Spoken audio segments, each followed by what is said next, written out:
again. Tonight's the full moon. Well, actually, last night at 4:30 in the morning was the full moon. So I thought we'd do a full moon movie. I just went outside. It's so bright you can like take a selfie with it. It's crazy. So I thought I would do one of these pop-up movie watch along, watch party, commentary, dealy things I do. And I figured we would do a double feature. We're going to start late, but the thing is, this first movie is an hour and 9 minutes, and then the second movie is an hour and a half. So between the two, they're shorter than the most recent Batman movie. So figured I would throw this on now, um, kind of barrel through it and just hang out. I got some Samuel Adams Oktoberfest beer for the Harvest Moon. Um, and if you want to watch along, the links are in the what do you call it? The description. I don't know why description was so difficult for me. The links are in the description. The first movie is going to be on Amazon Prime. They have well, a handful of the Universal monster movies for some reason. A lot of times, like they're very precious. Like they keep those movies hidden on Peacock and stuff behind like a paywall. So for it to be bouncing around on Prime around Halloween, I couldn't pass it up. So we'll start off with The Wolfman, 1941, not to be confused with The Wolfman with Benicio del Toro. No space in between wolf and man on the Benicio version. This is The Wolfman, 3 words. So, yeah, I think I'm going to get started on this one, and then we'll try to get this all done relatively early, meaning like before sunup. I also want to turn on the movie. Where is you? Wolfman. There we go. Why didn't you pop up, rascal? Okay, there we go. So this is the 1941 classic, The Universal Monsters, Lon Chaney Jr. His father is Lon Chaney Sr., the guy from Phantom of the Opera, I believe is what most people know. Anthony Chabot, what's up, brother? How you doing? His opening to Scream on its way. Awesome. I'll check it out. I always enjoy your work. Um, let's see here. Let's put this a little closer to me so I can get better sound. Actually, how about that? Ooh, let's go. Wild man. That'll work. So yeah, I'm gonna get started on The Wolfman. The link is in the description if anybody needs time key. The folks in the commentary or in the listening to the podcast or who are watching the replay, I try to put a timestamp. Those little keys you can see for chapters, so you know when the movie starts. Let me move you over this much so I can see the Wolfman better. That's what I'm talking about. Universal presents The Wolfman. Look at the letters. They're like furry. They look like Cousin It. Claude Rains as Sir John Talbot. Claude Rains is in a bunch of these Universal monster movies. He's awesome. Ralph Bellamy. I believe he's from Wisconsin. He might even be from this town I live in. Frank Andrews and Bela Lugosi as Bella. That's original casting, but they obviously wanted to get him in here after Dracula. Evelyn Ankers as Gwen Conliffe. Lon Chaney as the Wolfman.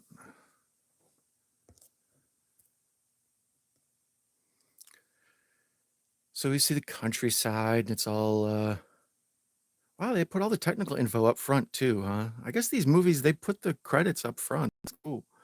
Like I said, hour and 9 minutes on this one. I forgot how short these old school black and whites were. I couldn't pass up working this in on the full moon right before Halloween season starts.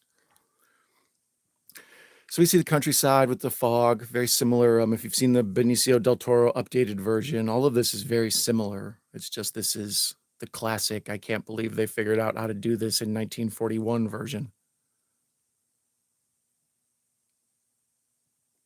Look at the textures. Black and white color is better for composition, but black and white is better for texture. So things look like you can feel them. You know, they feel like that paper. You could touch it. If, you know, you could hold it in your hand. You could run your fingers along the edge of that book, and I don't know. That's one of the reasons black and white really still has some captivating look to it. This process shot is awesome. This man's driving him up to a mansion, and there's just like a movie playing directly behind him. I watched Murder Size today. It was awesome.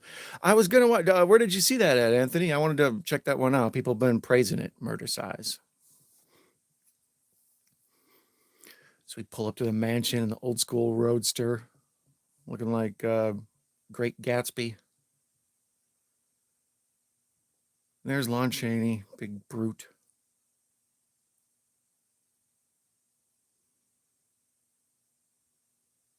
Larry Talbot is who he plays. So, or Lawrence Talbot.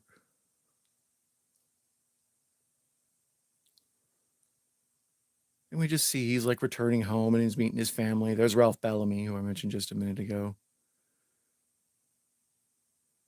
These sets in these movies, it's like, I want to live in a mansion like this. Just absurd. The heating bill would be like more than the gross domestic product of Uruguay.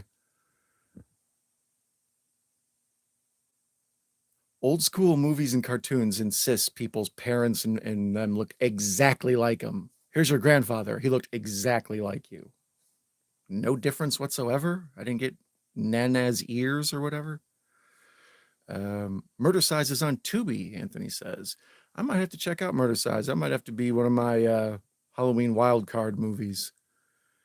For Halloween, I like to watch the classics. You know, I have my stuff I watch, Exorcist and Trick or Treat and Halloween and Terrifier. But then you got to mix in like some wild cards. Like, oh, never seen that before. That's where I found It Follows. That's where I found Pontypool. So I find a bunch of good stuff in there, just stumbling around like, oh, I need to try something new. And Murder Size would be perfect to mix in there. I already have Natty Knox set aside as one of those. That's also on Tubi. I don't understand how, like, it seems like stuff would go to Max, Prime, Netflix before it would end up at Tubi. The idea it goes from theater to like pay-per-view to Tubi. That's an amazing jump to me. That's one of the reasons Tubi gets great word of mouth. People are even fine with commercials. They have such a huge catalog. Although their search engine's kind of weird. I put horror in the other day and found like 40 movies. But then there's a bunch other that like just weren't in the horror category. Maybe they were maybe somebody somewhere was reprogramming something. I'm sorry, I didn't mean to hit you, Tubi. Don't take this the wrong way, but look at the size of your telescope. Wow. I bet all the ladies come over to look at the planets. Yeesh. That telescope is bigger than my hot water heater. And it's just in his house. That's a strange flex. That's a strange flex. Like, hey, did I mention I got a big Hubble telescope upstairs? Okay. I don't know, Larry Talbot. Tweed pants? You're asking for swamp ass. He keeps them loose, though. I'll give you that. You got to get a little room for the boys to bounce. So we're establishing a quick lesson about astronomy so we can understand that there'll be a full moon. This one I saw first when I was a child, like a lot of these old school black and whites. I was up late at night, and there'd be Universal Monsters Week. You'd get the double feature of Frankenstein and the Wolfman, and then the next night it would be Dracula and the Mummy, and then the next night Creature from the Black Lagoon, and maybe Bride of Frankenstein, or every now and then they just mix in Abbott and Costello in there too. I mean, that's all part of the lore, but it just felt almost jarring. But it felt like a universe. So there was a big gap in universes there. There was this whole deal back then in the 40s and 50s, but then, well, I guess Hammer have the same universe, but otherwise people have to create their own universe, the Friday the 13th or whatever. Wow, Larry Talbot, you creep, using the huge telescope to look in a lady's window. I don't know if I can approve of you. You might have had this whole werewolf thing coming. So yeah, I saw this when I was first a kid. It's one of those where it was on late night. I had a old school black and white 13 channel TV. So this looked like everything else. MASH was in black and white too. It was all in black and white. Um, the Jeffersons, Gilligan's Island. What do you mean Scooby-Doo's not in black and white? I thought no. So yeah, this didn't seem any different than any of the other movies.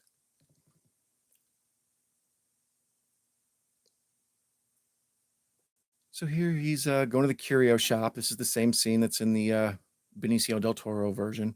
I probably saw this again once when I was like in high school because I got on a kick of trying to watch all the old monster movies. I still didn't appreciate it as much. Younger me still couldn't grasp black and white and the appeal of it. It looked dated, but now it feels, I don't know, the same way pen and ink drawing feels to me. It's a style of art that kind of draws me in now more than ever. The depth and clarity of an HD movie from 1941 is kind of amazing.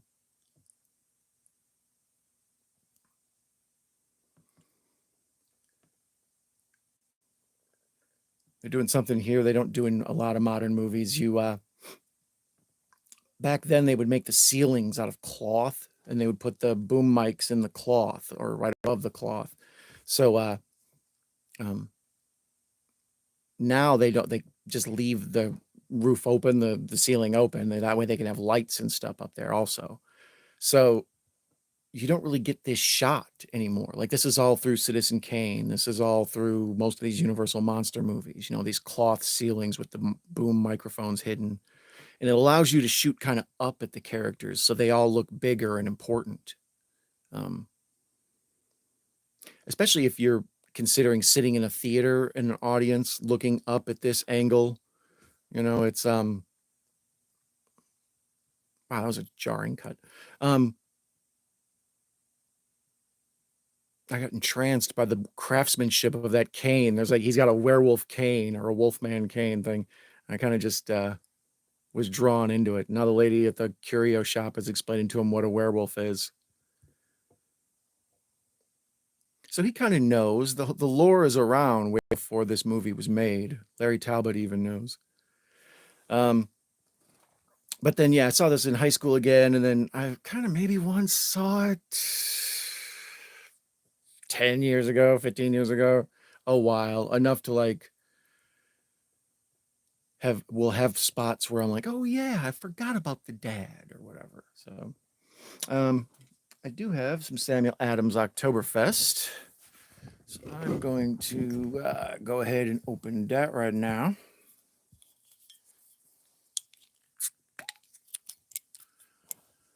Get cozy. Put on this werewolf hood.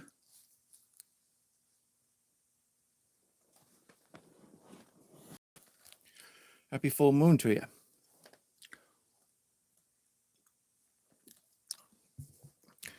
For those of you listening to the podcast version, Don has put a hood on and looks like an idiot werewolf. Not really. I look kind of like a bear. I look like a lonely furry. I think that's one of the appeals of the werewolf is the furriness of it. Of all the monsters, I personally relate to Frankenstein and the werewolf the most. Frankenstein's kind of a big lumbering giant guy, and that's kind of a role I have to play sometimes. And also Frankenstein kind of gets handed a problem and he's just so confused. Like as a character, he's very sympathetic. Even when he does bad stuff, you're like, oh yeah, you can't be mad at him. The Wolfman I empathize with because he's also cursed. But just the I don't know, he's very manly. He's a furry, just he gets this problem thrown into his life and he doesn't want it and he's fighting his own aggression that's inside of him and he doesn't want I think that's the werewolf character theme that's always so interesting to me is that he's struggling with his own humanity. That's what a lot of these Universal monsters people are. Dr. Jekyll, Mr. Hyde.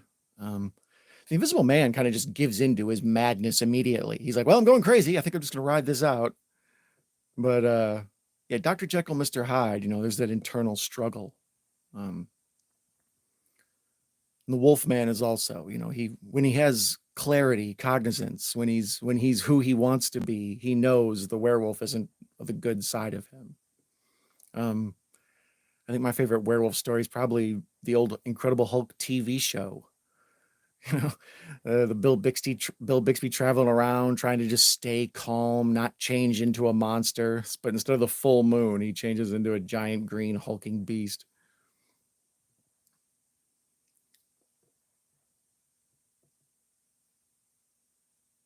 All these sets, they're like the old school, like Universal lot sets. They remind me of like when you're at Disney World or like some really big time themed amusement parks where things are cobblestone and old school wood and they look like, you know, classic Bavaria or whatever. But they also look fake because you can tell they've been recreated and they're a little too clean. So there's sort of this like bizarro sheen to things. Wow, that was a cool shot. She opened up the door and the fog rolled in and the light kind of blared behind her. It was a real hero shot. Um, yeah, so here they're just standing on the street and they're talking. It's nighttime and the fog's rolling in. Uh, he's kind of being very Larry Talbot for these ladies. And since there's only an hour and 9 minutes, you can guess we're headed towards him getting changed real soon here. I think my favorite werewolf movie of all time, is probably American Werewolf in London. It takes all of the different pieces of the werewolf mythos and puts them together and rolls them into one big egg roll kind of thing. What's his name? Klaus Kinski's Nosferatu, Werner Herzog. That's that goddamn name. Werner Herzog's weird ass. Nosferatu does that too. Although the 1970s Nosferatu I have gripes with. We may watch that sometime coming up here. We'll see.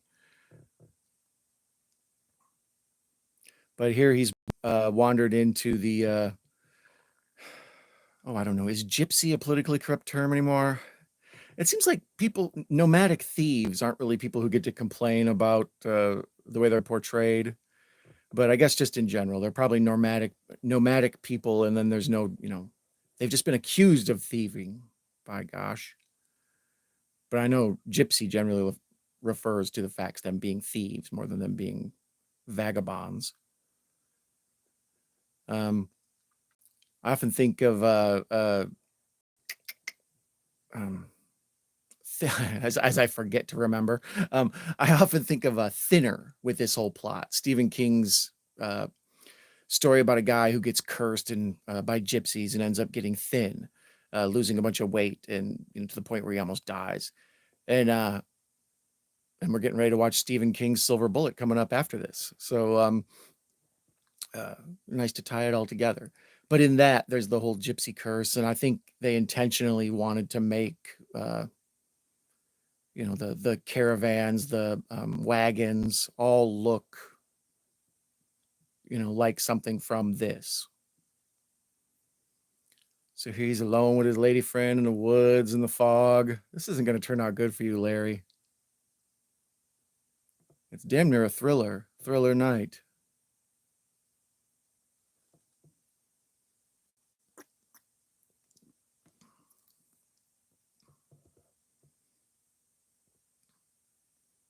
That's good acting.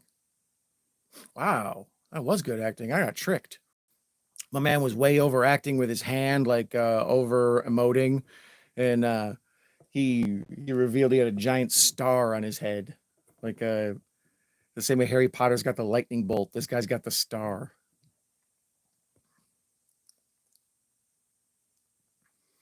Oh, and there's the star projected onto her hand like a pentagram.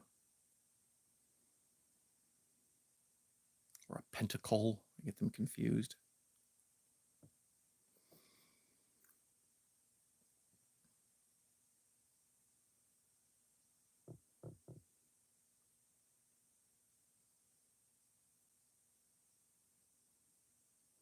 Yeah, this waffles back and forth. Some of the acting is very heavy-handed. Some of it is very like intentionally. So I have to be careful before I judge. Like, are they leading me down a road? I'm not trying to get tricked here. still in the 40s, people are learning how to act on film. Movies been around for, well, like telling stories on film with motion pictures and everything has been around for about 45 years or so at this point. So not even 50 years. There's a huge difference between stage acting and acting on film, or for a cinema, I should say. When you're on stage, people have to hear, strain to listen to you, or people have to like hold up little tiny binoculars to see you. When you're on screen, you're blown up 3 stories tall and there's stereo speakers. And so there, a man's being attacked by a wolf. Larry Talbot runs up, just starts punching a dog. Wow, he grabbed the dog or the wolf's nose like a crocodile and held its mouth shut, and then beat it to death with a cane. You were going to get a call from the animal protection people, Larry. Speaking of Larry, shout out to homeboy Horror Cat Dad. He released a new video today for Creature from the Black Lagoon, bringing it all back to Universal Monsters. He was also on the show last night to watch The Fog with me, the John Carpenter classic. And I'm also looking at A Foggy Field. So this is all just tying together. Hold on, let me go get some red string and a map. I'll be right back.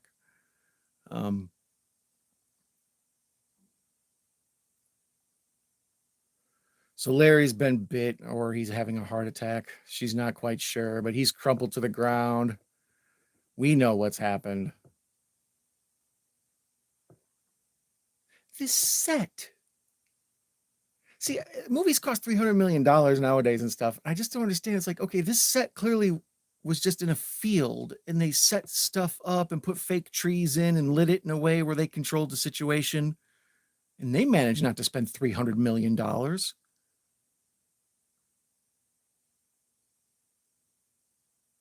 Like, it seems like it'd be easier just to build a small highway somewhere in California just used for movies, instead of having to constantly shut down the highway to film a movie or whatever. Like,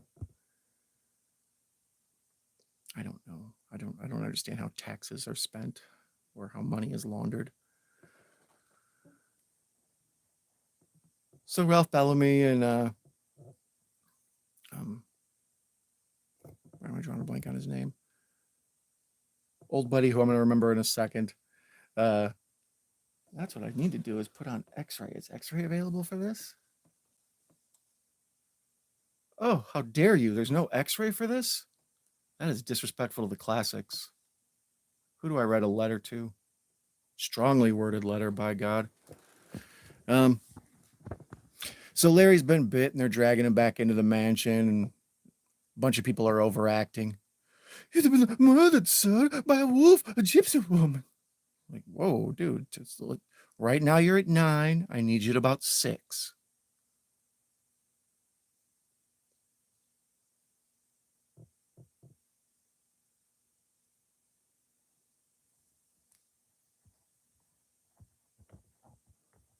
So they're out investigating the corpse of the gypsy woman who was attacked. And then the dog they bring for hunting is like the most adorable. You are a good boy. Yes, you are. You're a good boy. I wish I had a treat for that good boy.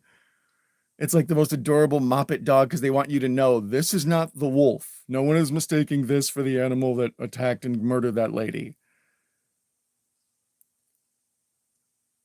I don't think the bloodhound should have a squeaky ball. Oh, dear Lord, I found another body. Where? On the other side of the tree we're all standing on. That's good detective work, you. You're promoted. Congratulations, you're the new chief of police. So they found a dude and his head is crushed with a bunch of heavy blows. Almost the way that wolf got attacked.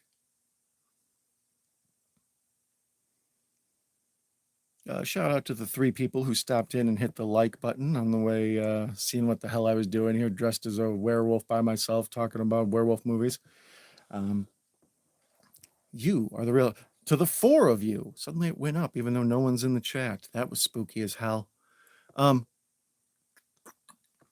shows you it's the kickoff of spooky season. I'm such a simpleton, like synchronicity of all this lining up, like blows my mind. It's like, so the harvest moon is going to happen the weekend before October 1. And October's going to have a Friday the 13th. And then, yeah, I don't know, man.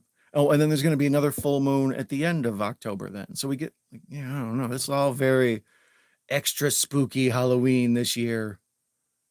It seems like we all would get a free druid in the mail.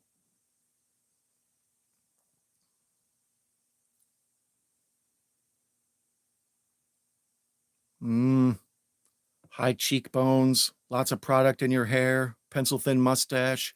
You, sir, look up to no good. Or perhaps you're a maître or a concierge. Man, my French sucks. At a big fancy hotel. That would make sense. Oh, right this way to the restaurant. That's sorry to my viewers in France. I just lost all of them.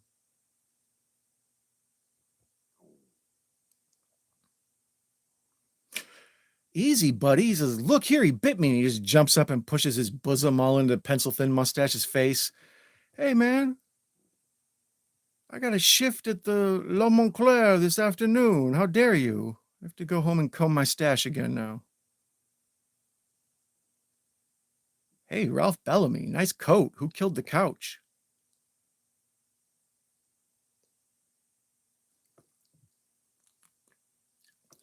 Why am I drawing a blank on this dude's name? Yeah, I am flabbergasted. There is no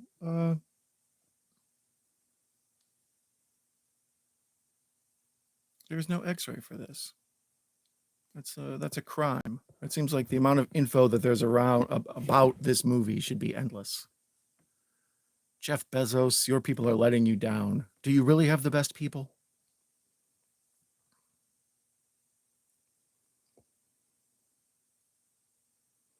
So now they're discussing what to do with Larry. They're like, look, man, we don't have time to discuss this. This room alone cost $1,400 an hour to heat and power with electricity. We have to get it moving. And on top of that, Bruce Wayne needs to seduce Poison Ivy in here later. Jesus.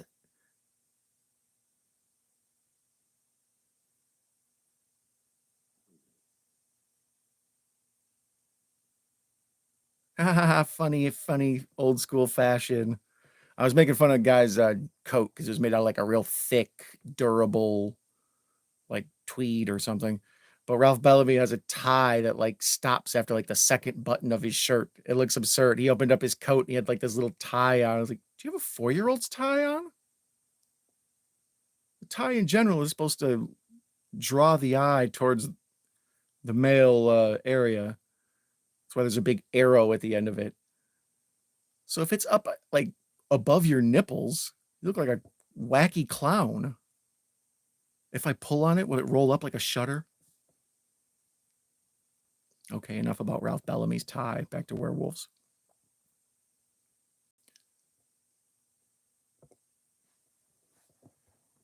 Oh, I love the old gossipy ladies. These are good characters. Just two old women who wander by the body of the gypsy being carried into the morgue, and they just sort of stop and give quick exposition.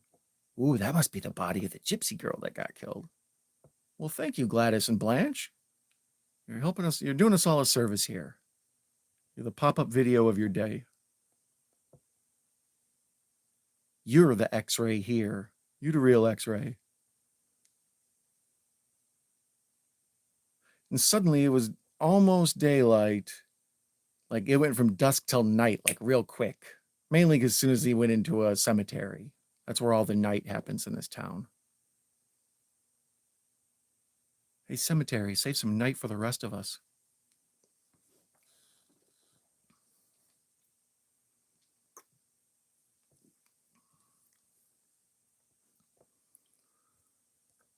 It hasn't even been 4 seconds since the grave, like the dudes who brought the coffin in for the service have left. And then he just comes strolling in right behind him and pops the coffin open and looks at her like, sheesh. I mean, I don't know what kind of security I expect for a turn of the century cemetery in Moldavia, wherever the hell they are.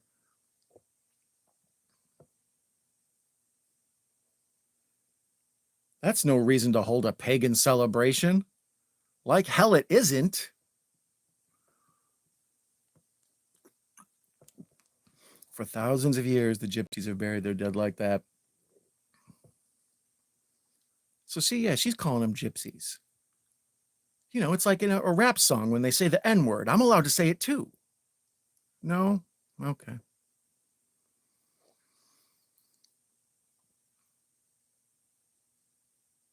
People in old school movies were terrible at hiding. Like they hide in a way so the audience can see that they're spying. But it's like if people really spied like that, the world would be just nothing but murders. Isn't it already though? Never mind.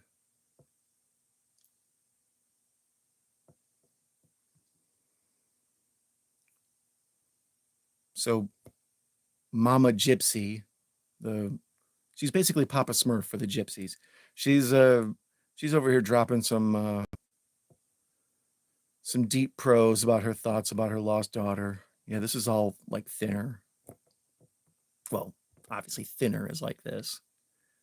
That's the thing with Stephen King. I love him and his stuff. Like he's a character, and I find him as a person really interesting. But he's been accused of theft a bunch of times. I think he's more guilty of stealing ideas and concepts, not so much like just completely redoing someone else's stuff. But that's funny to me that it's like, well, I've always wanted to do a werewolf movie. It's like, what if I do it about a guy who gets anorexia or whatever? Speaking of anorexia, well, she's not too thin. There's this the daughter, the curio shop owner who we met earlier. We got the backstory of the werewolves with. She's standing around worried about Larry, but she's like all dolled up like she's getting ready to head out for a night on the town. It's like at 2 PM with the high heels and the hair and all that. Oh, okay. So we're in an adjacent office to the job, so she's at work. How dare I? She's allowed to get dolled up at 2 PM if she wants. Nothing wrong with wanting to look pretty during a series of werewolf attacks going on. It's the only thing that separates us from the animals, by God.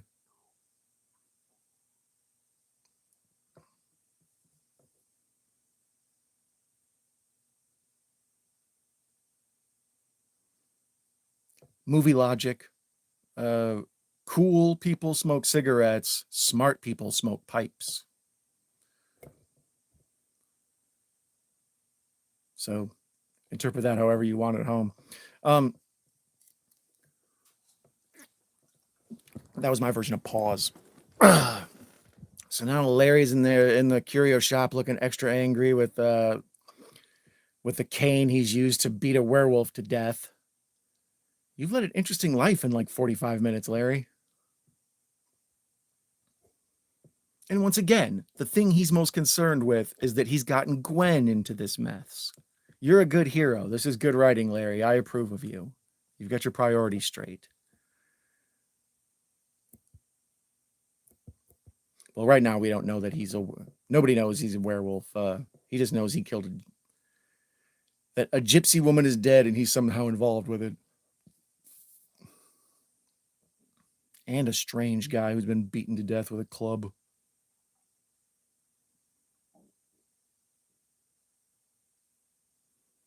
There's all this like right now there's giant cat imagery, like for cat people. There's like a jaguar kind of thing on the shelf behind her. Cat People is another one I have to go check out. It feels like it's a Universal monster movie, but I don't think it technically is. I'm not even sure it's Universal. Same with like White Zombie. White Zombie always feels like a Universal monster movie, but it's just public domain and cool.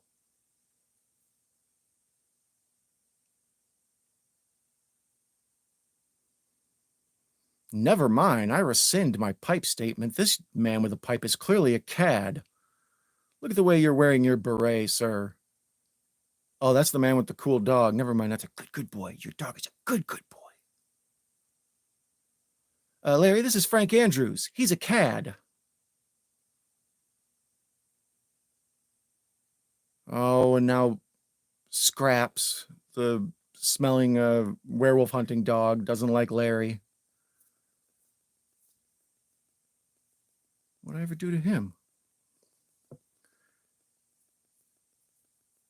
These two having a conversation, standing open-faced to the camera. Like they're not facing each other. They're facing the audience and then turning their heads to one another and talking. Thank you for staging yourselves properly.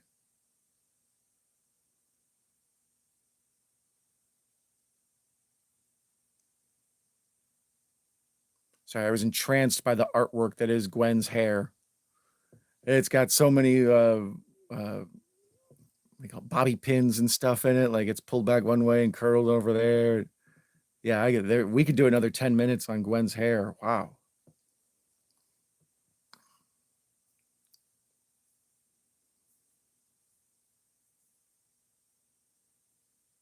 Get a little personal up into Gwen's space, Frank. You cad.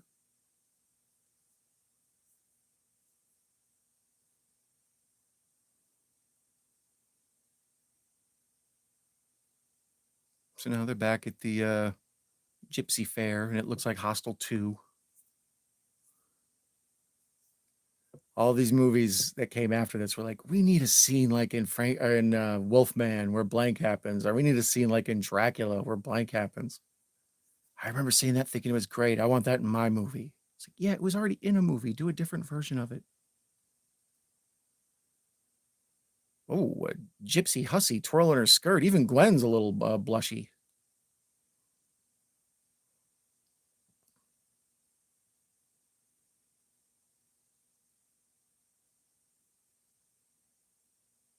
Uh-oh, Larry's at the fair too, and Gwen's there with her cad beau.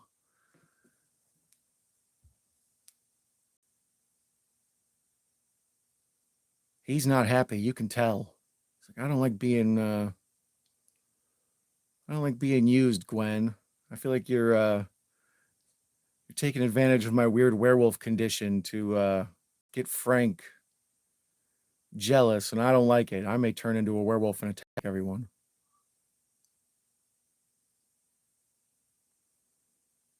So they even had the old school target game back in the 1940s at a gypsy circus, huh? Carnival.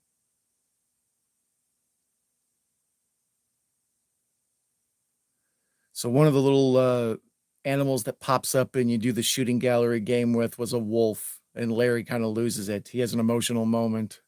He caught the feels right quick. Oh boy, did he. And he, through teary eyes, was not able to shoot the wolf. And look at him. He's just so conflicted. I don't blame you. They're your people now, Larry.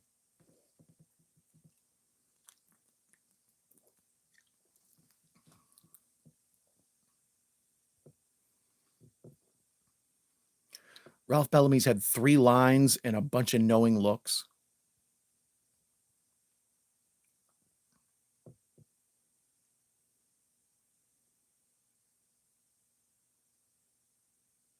Yeah, in black and white, you can't tell. I mean, this is obviously a set, so the idea that this was probably just filmed in the afternoon on a soundstage, like you can't tell it's not night. The way it's lit and everything, it looks like night. It's much more believable than when people do day for night and tint it kind of blue.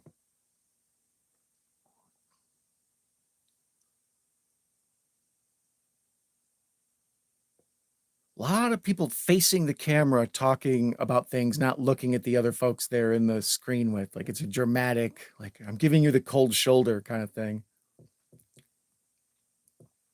A silver knife or a stick with a silver handle. Oh, that's how he killed him, is because the silver werewolf handle on the thing when he beat him to death. Got ya. I thought he just beat him to death. I didn't know there was an extra loophole.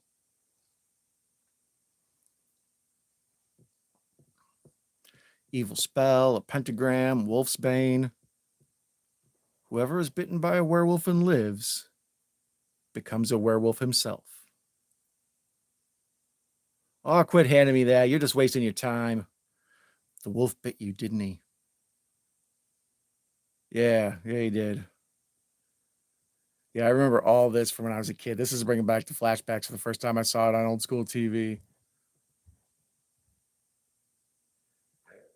because it's weird. We know what's going on. We're way ahead of Larry Talbot. Yeah, dude, you got bit by a werewolf. You got it's coming, bro. You're cursed. But we have to ride it out with him as he tries to figure it out. That's what I said about American Werewolf in London, how I feel like it has just all the things that went on good in a werewolf movies. Um, that's part of that in there with him is the idea that if you got bit by something, the idea that you're a werewolf would not be one of the things that occurs to you. So it's like you need reinforcement again and again. Like, no, you're about to change, homie.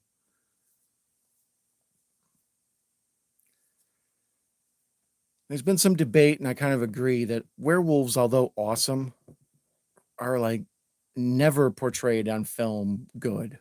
Like the American Werewolf in London, like I say, is maybe the best werewolf movie ever made, and that's it. And the howling. Um, yeah, I'm drawing a blank on anything else. This, and then they turn up a lot. Like if you put werewolf into the Tubi search engine or you put werewolf into Prime and stuff, you see a lot of different werewolf movies. I think the transformation is hard. Um, the werewolf as a werewolf makeup isn't that difficult, but the transformation is almost always you have to trick it. You see one shot and then they hide their face somewhere and then they change a little bit and it pops out and you see a different shot. Like I think like around this era, the trick was to do a series of dissolves. Now you would probably use morphing technology. But really probably the best way would be to get some effects genius who knows how to make bladders and all that pop on people's faces. And then use CGI to make like teeth grow and stuff, Practical and CGI mixed.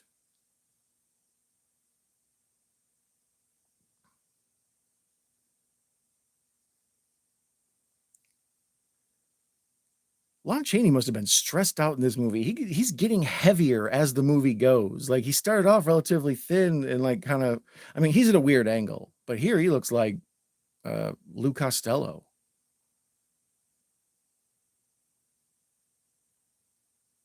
But he's also like leering over a woman he's about to kiss. That's not exactly a flattering angle for chins. Poor women, the stuff they have to see before dudes kiss them.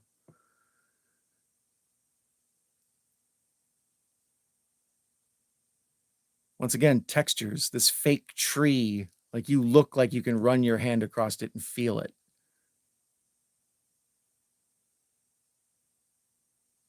So here's a cool tripped out dream sequence, hallucinogenic thing with the lights and the wolf and the pentagram and Gwen screaming. And yeah, it's a wild montage full of camera tricks. Like, yeah, we see it just deep into his mind. He's losing it.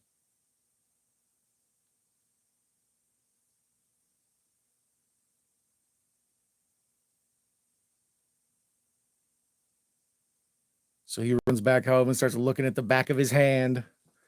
I know what's going to happen to you like the back of my hand, Larry. I know what's going to happen to you like the back of your hand.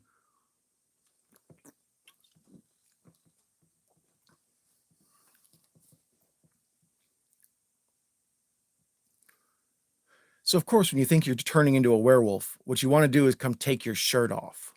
Actually, you do. Like, I ain't got extra shirt money. You know how much money we're spending on heating these giant estate? This room alone, $1,700 in electricity.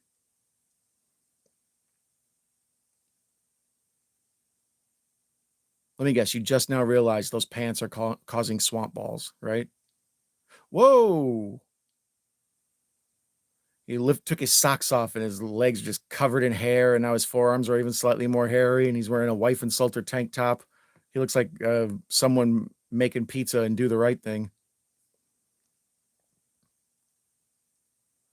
Oh, there you go, furry feet. Exactly what I said. Cut to his face tripping, and then cut back to the feet furrier. The cut back and forth helps. And then there was the dissolve. That was a pretty good dissolve. The feet These are clearly fake feet, though, so this dissolve is relatively unimpressive. The face is always hard because to hold someone's face still while they keep adding makeup and have it not move around. So he's out walking on the balls of his feet like the wolf he is. And his hair was perfect. Oh, so now Larry's stumbling around in his. Man, this HD transfer is kind of crazy. The makeup is wetter. Like everything here is wet. Wow. Yeah, I was talking about the textures. The trees are all wet. Larry's face is like damp and wet. The graves that the grave diggers are digging, it's just wet and damp. In black and white, it looks extra cool because the light is making like, I don't know. I like it. It never occurred to me that watering something down and reflecting it in light worked with black and white even better than it does in color, but it sure does. That looks great. Wow, he just jumped up and grabbed a gravedigger and gave him a diamond cutter. Wolfman out of nowhere, RKO. By God, the Wolfman is on loose. He's giving RKOs. Oh. So now he's just running around loose in the cemetery. Hey, everybody come quick. There's a crazy killer Wolfman in the cemetery. Okay, let's go have a look. I don't feel bad. Whenever in a horror movie, when they're like, we heard a noise, let's go investigate. And you're like, what an idiot. It's like, these guys started it.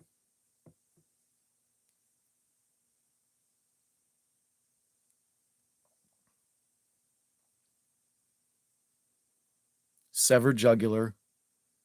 Isn't that the way Jenny Williams was killed? Yep. So note to self, wear like a neck brace. Maybe put tinfoil or some sort of like aluminum around your neck and then one of them like neck braces. That's how you defeat the werewolf right there. Who needs silver bullets?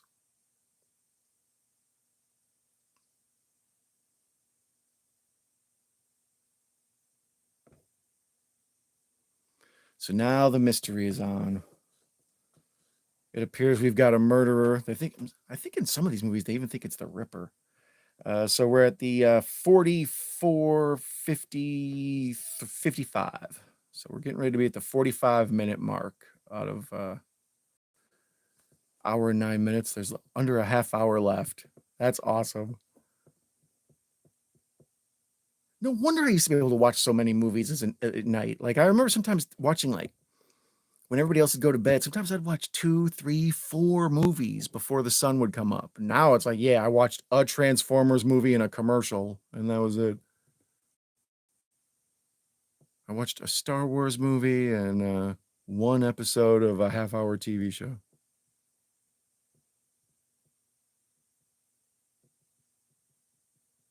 So Larry's waking up with crazy bedhead, trying to figure out where these sores came from. We've all been there, buddy. He's got the big pentagram on his chest.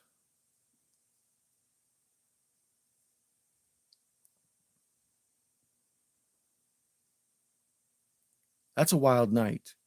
It's like, well, I kind of had this weird acid trip, and then I think maybe I turned into a wolf. Kind of sketchy on that part.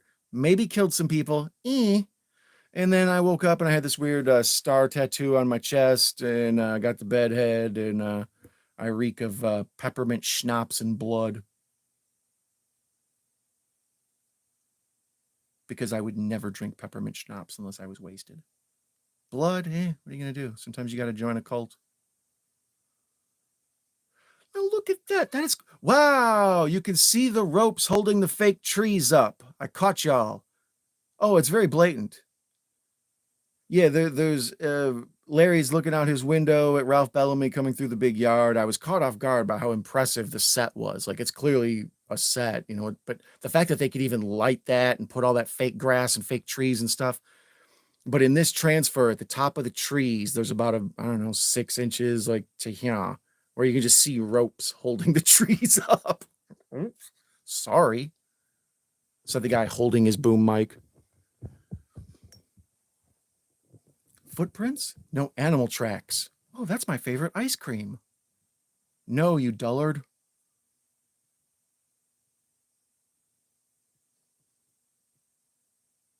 You could sell that candlestick and buy like 3/4 blocks of Detroit. That candlestick is bigger than Lon Chaney.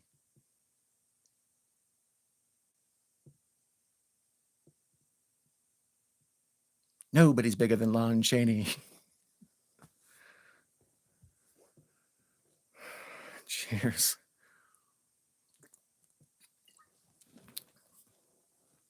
I can't figure out most anything. Cheers again. Thank you, Larry. I You got that pentagram on your chest. I'm going to get I can't figure out most anything across my back. Shoulder to shoulder.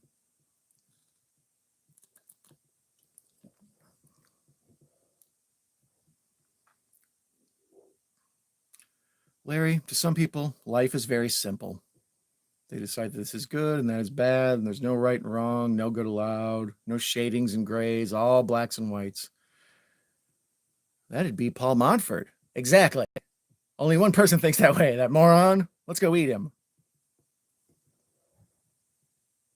There's a movie you don't see is someone who gets a control of a werewolf. There's free story for you. There you go. Somebody knows somebody's blackmailing a werewolf and they want to use the werewolf to go do werewolf bidding. I haven't seen that one. And then eventually they get devoured by the werewolf because some things you can't control. Story writes itself. Hollywood, call me.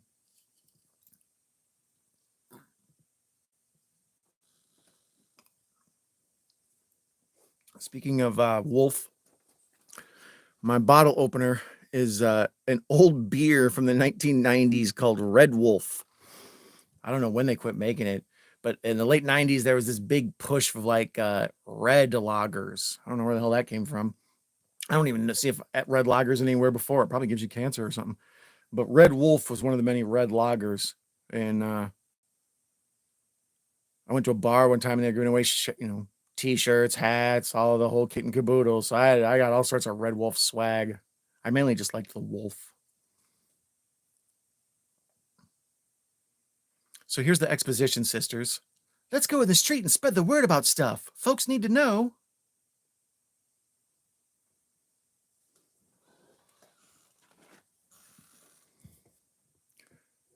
I hate to be one of those people that thinks money solves every problem, but Larry Talbot is just so absurdly rich in addition to being a werewolf.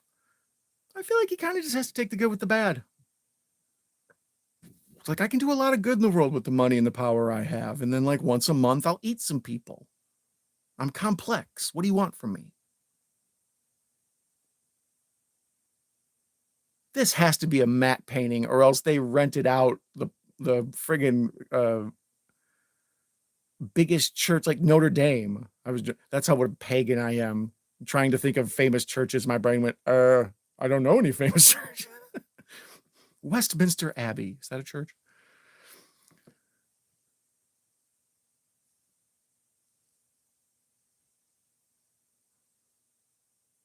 Oh, Larry did the thing where he walked in and everybody just turned and looked at him. I've been there on that one too. Awkward.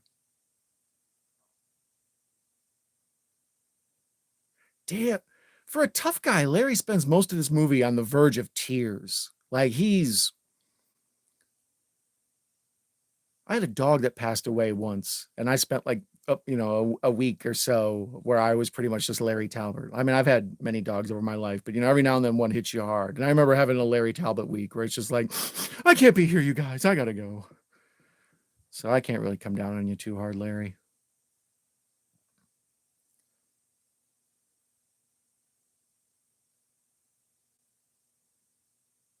Yeah, now he's back to looking like friggin' George Reeves Superman. His shoulders are bigger than this room. This must have been filmed at two different times, and he was experimenting with gypsy food or something wherever they were filming this.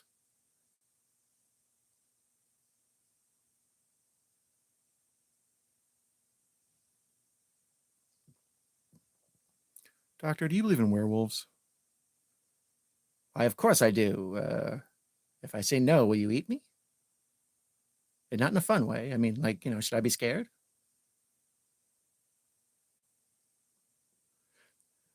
Science has found many cases of self-hypnotism and stigmata appearing on zealots. Damn, homie, you had all sorts of logical answers. Well, I've done much research into the werewolf condition in 1941. I mean, yes, there's a huge world war going on, and there's a lot to think about, but I'm into werewolves. That's me. I'm a weirdo like that. My friends call me a bit of a Vincent Price.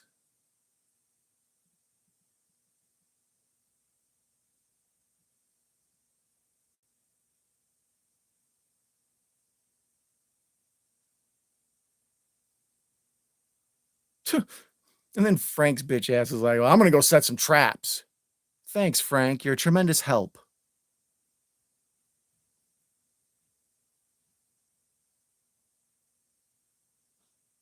Claude Rains. God damn it. That's what happens when you jump right into Oktoberfest without getting a good solid base underneath. You'll drink a Claude Rains right out of your head. I like him in Notorious, I think is the movie I'm thinking of, where he's awesome. It's like Cary Grant and Ingrid Bergman. And it's basically, I referenced the new Batman movie earlier. Like, it's basically that plot is in the new Batman. Like,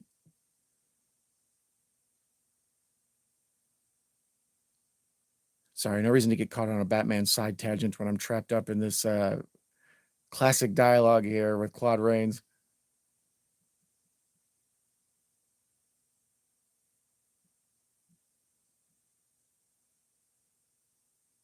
Yep, Frank's out setting traps.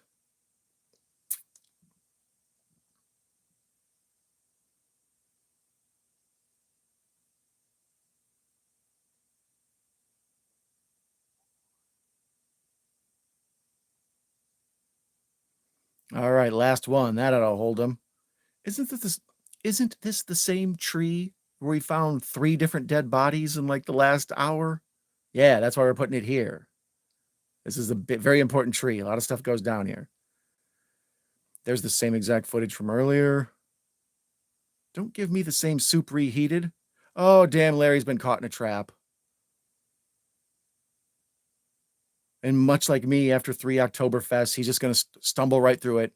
Walk it off, Larry. You got it. Okay, you're wobbling. You're leaning. Okay, down he goes. Yep. We've all been there. Tequila. It's terrible.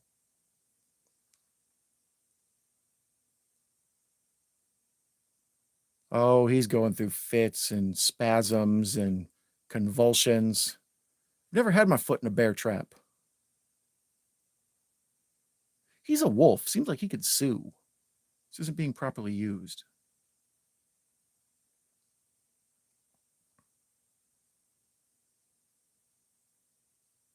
He's disappeared into thin air, or he's like 4 feet to our left, because everything in this movie happens just off screen.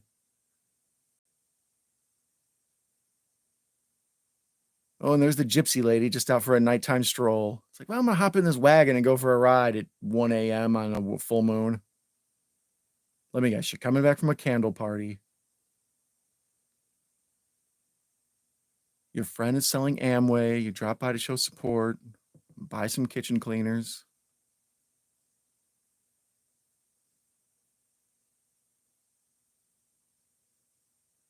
So she basically knows what's up. She's like the audience. She gets, oh snap! Now Larry's all curled up like sleep. He stepped in the bear trap. He stumbled over. He fell down. Now he's just passed out, and he's doing like this kind of adorable with his jaw, like his bottom mandible. It's kind of endearing. Once again, they show the feet transfer because the feet, it's easier to keep them still.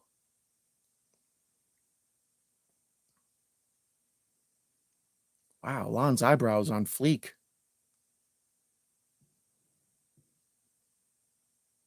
Sean Blue Digital. What's up, buddy? Yeah. Watching the old werewolf movie double feature for the Harvest Moon. The last full moon in October is the Harvest Moon. That's the one where the farmers are supposed to go out and get all their corn and all that crap because now the winter is going to start coming. So This is the one I most associate with being the werewolf moon. Most people say the blood moon is the werewolf moon, but I feel like the harvest moon is for some reason. But anyways, good to see you, my friend. Cool rascal.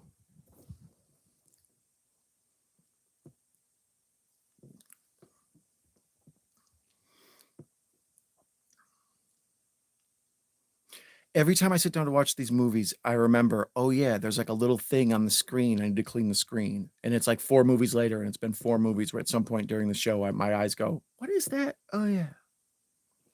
I just woke up from sleep and we'll probably be up for the rest of the day now. Right? That's what happened to me, dude. Friends of the channel, Sean had a live stream of Killer Clowns from Outer Space earlier. And if you hung out with me for 5 minutes, you know, that's the type of thing that would be my jam. So I was going to drop by and watch that. And I didn't know it was tonight. And I fell asleep earlier and woke up and was just like, what did I miss? And then just saw like a bunch of streams I had missed and folks doing stuff. Sorry. Even now I saw the Ice Lord, my guy Wes. If look for, I believe it's at I am the Ice Lord. He's still hosting the 9th Circle with Macabro and Echo Cero when I started this. So I was going to drop in there, but I wanted to take advantage of this full moon, and there's no telling when damn Amazon's going to pull Frankenstein. Amazon's real bad about just leave it in 2 days. Hurry up. We already missed a live stream of the Dead Zone because they pulled something on me. So the reason Dead Zone is not on this channel is Amazon's fault, not mine. It happens, man. Those are a bunch of stuff going on. They're impossible to make. Well, Sean, you know what's funny, dude? Because I'm always interacting with you and I'm like always leaving comments, and me and you watch each other's streams and stuff, YouTube understands we're buddies. So they show me like all your stuff. So I get all your like live streams that are planned on my feed and stuff. So like when you plan stuff for like November and in January of next year, like Sean plans them out. So he's got a full schedule. And it'll just fill my timeline up with your stuff. That's how I missed the damn Killer Clowns from Outer Space. It was like, I didn't realize it was tonight. I was like, oh yeah, I would have set my alarm or something. But yeah, they know we're pals. So they just, they show me everything you got coming up. It's like, dude, YouTube, give me a break, man. You know, I don't want to see this until we're at least a couple days out.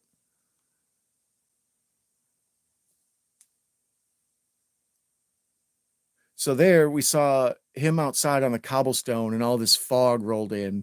And last night when I was watching The Fog with Larry, we were talking about how hard it would be to try to control the fog, like, you know, dry ice and fans and, you know, fog machines and all of that. Like, but even in 1940s, they were pulling it off.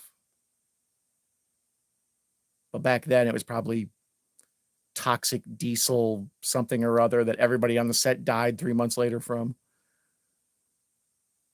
But it looks real.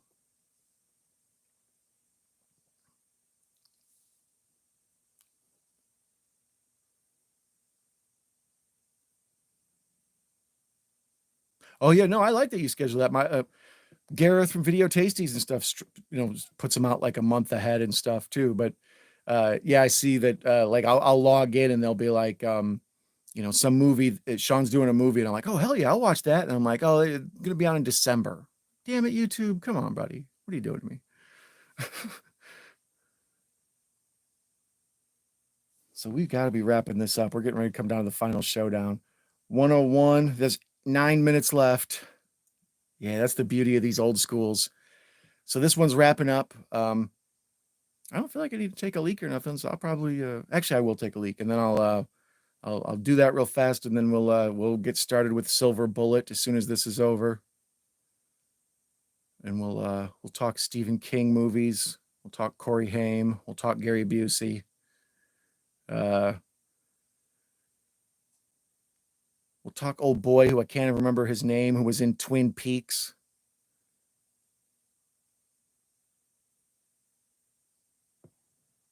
This talk of werewolves and pentagrams, she's filling your mind with gibberish. I need more talks like that in my life. Friends sternly warning me that this gypsy woman I'm hanging out with and this hot babe I'm hanging out with have got my mind twisted with pentagrams and werewolf nonsense. That's the life I need to be living. I have about 25 watch parties scheduled from now until next summer. Yeah, I haven't followed my guy Sean Blue Digital. He goes through and watches the stuff. He's got great taste. That's one of the reasons I knew we'd be buddies. I looked at all the stuff he watches, and I'm like, oh, that's all the stuff I watch too. Yeah, exactly. Cheers.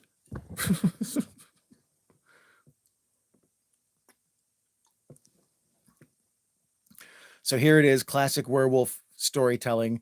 He knows he's a werewolf, so tie me to this damn chair and get me out of the moonlight. You know what's a good werewolf story is Penny Dreadful, the TV show or Showtime series or whatever.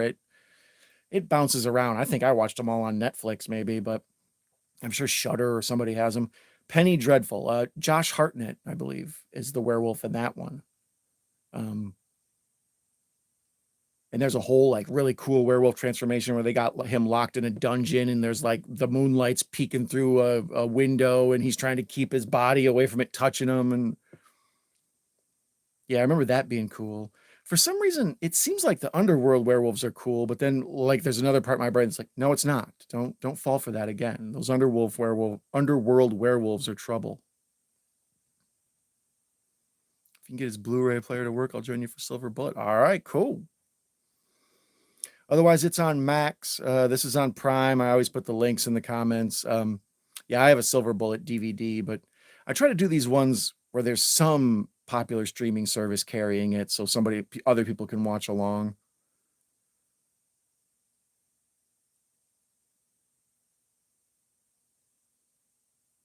Also, or otherwise you might want to check I didn't check Look Movie for you.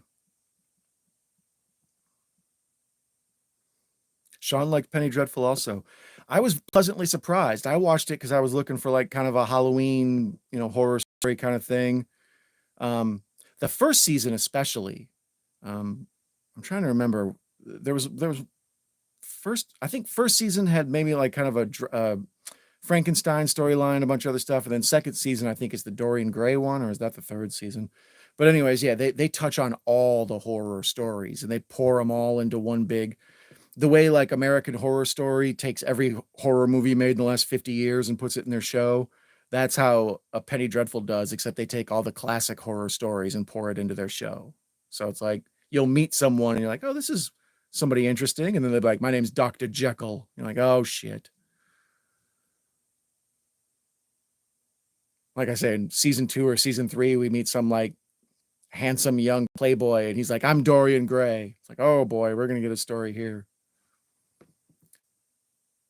Now Claude Rains is out yelling at gypsies. Stop poisoning my friend's mind with your gypsy lore. He's going through enough. He doesn't need these werewolf stories filling his fragile mind.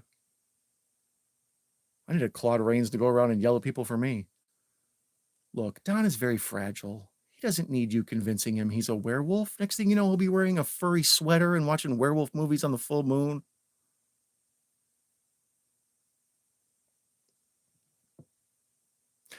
I like the Benicio del Toro one good enough, especially since I like this. But watching this again, since I've seen the Benicio del Toro one, this one is just a much superior movie.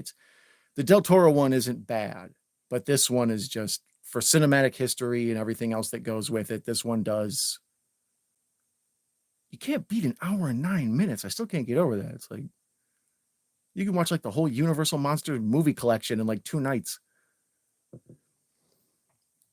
Mikey's Morgue is here. Cheers to Mikey and the Owl. Mikey's Morgue is my guy. If you're not following Mikey's Morgue, he's another one where if you're into deep cut horror, like if you want to learn some stuff, or like I completely forgot about what was it, Alive, Tobe Hooper one. Like, yeah, Mikey's always putting stuff like, oh yeah, I forgot about that. The same way Sean and I watch all the same movies. Mikey watches the ones that are just one step that I don't watch. Like, oh yeah, I completely forgot about so-and-so. Ah, sorry about the earthquake. I didn't mean to cause that. I have a lot of power that I don't even realize. There we go. Ah, Gareth is here. What killed the Ice Age? Video Tasties. Good morning, Gareth. Or should I say party on, Garth? Mikey's video today flopped. It had 10 views.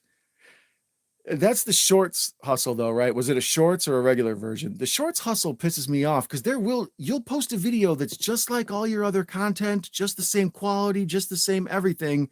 And for some reason, the YouTube algorithm will be like, we don't deem to put this one into the shorts feed. It will toil at 3 views. It's like, come on, my last one got 1,300. You can't give me somewhere in between?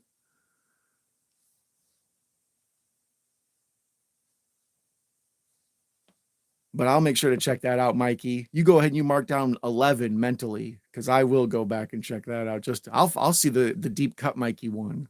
This is the one that only the true Mikey heads know about. The Morgers.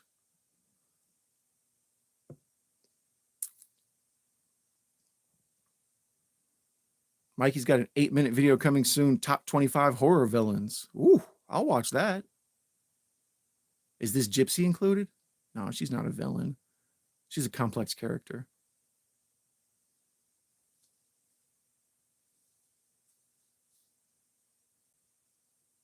He got his Legion free to work, and apparently all he did was unplug his HDMI cord. Huh. Cool. Shirty is the new shitty. Orange is the new black. Oh, okay. So there was the last transformation. Larry got attacked, and he's been changed back. He was killed by the same silver-handled cane that he murdered the werewolf to start this whole business. And we see the dissolves transition to get him back to Larry Talbot. And then old girl Gypsy just hops on the wagon's like, okay, bye. I'm not really trying to catch another felony. I already got 2 strikes. Bye. See you later, Gypsy lady. I ain't trying to talk to no cops. I feel you, Gypsy lady. Snitches get stitches.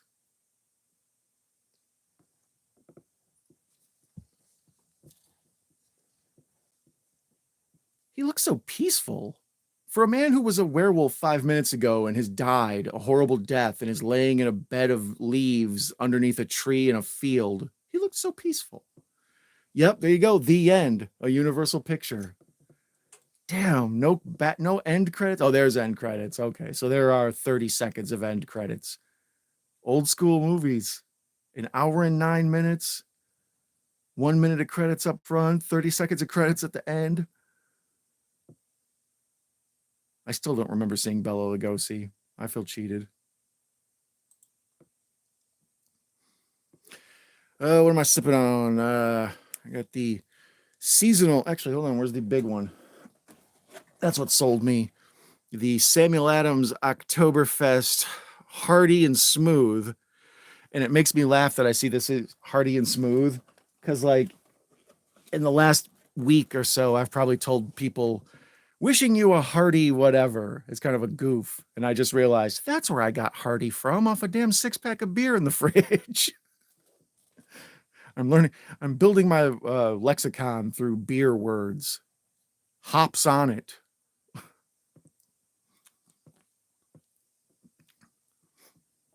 Damn it, Gareth. Gareth says I used to be a werewolf, but I'm all right. No! And your hair is perfect. You're my little werewolf of London. Not really, but close enough for Americans. What do you sip? Mikey too. Mikey's drinking the Miller High Life. Oh, that's your favorite though. You like that. Yeah, I'm going to do a quick pee break and let everybody stare at an empty room for 2 seconds.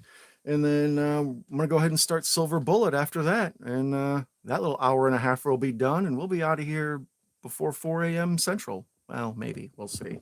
But yeah, the show will resume in about 3 or 4 minutes, so bear with me.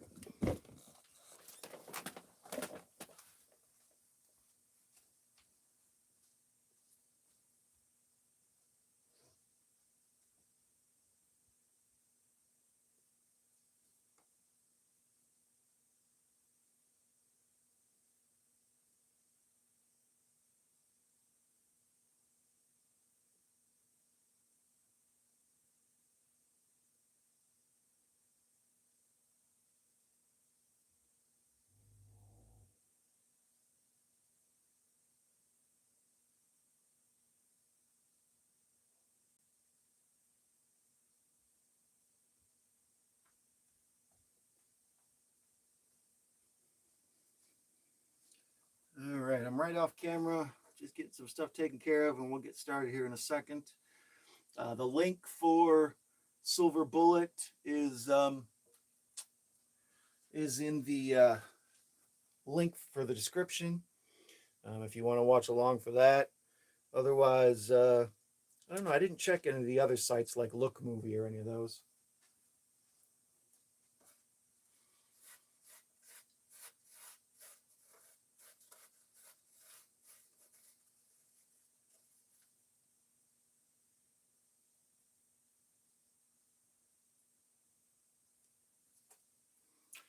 Yeah, Mikey, if you're not familiar with Gareth, he's awesome. Gareth, Mikey, Gareth. I believe you and Sean know each other.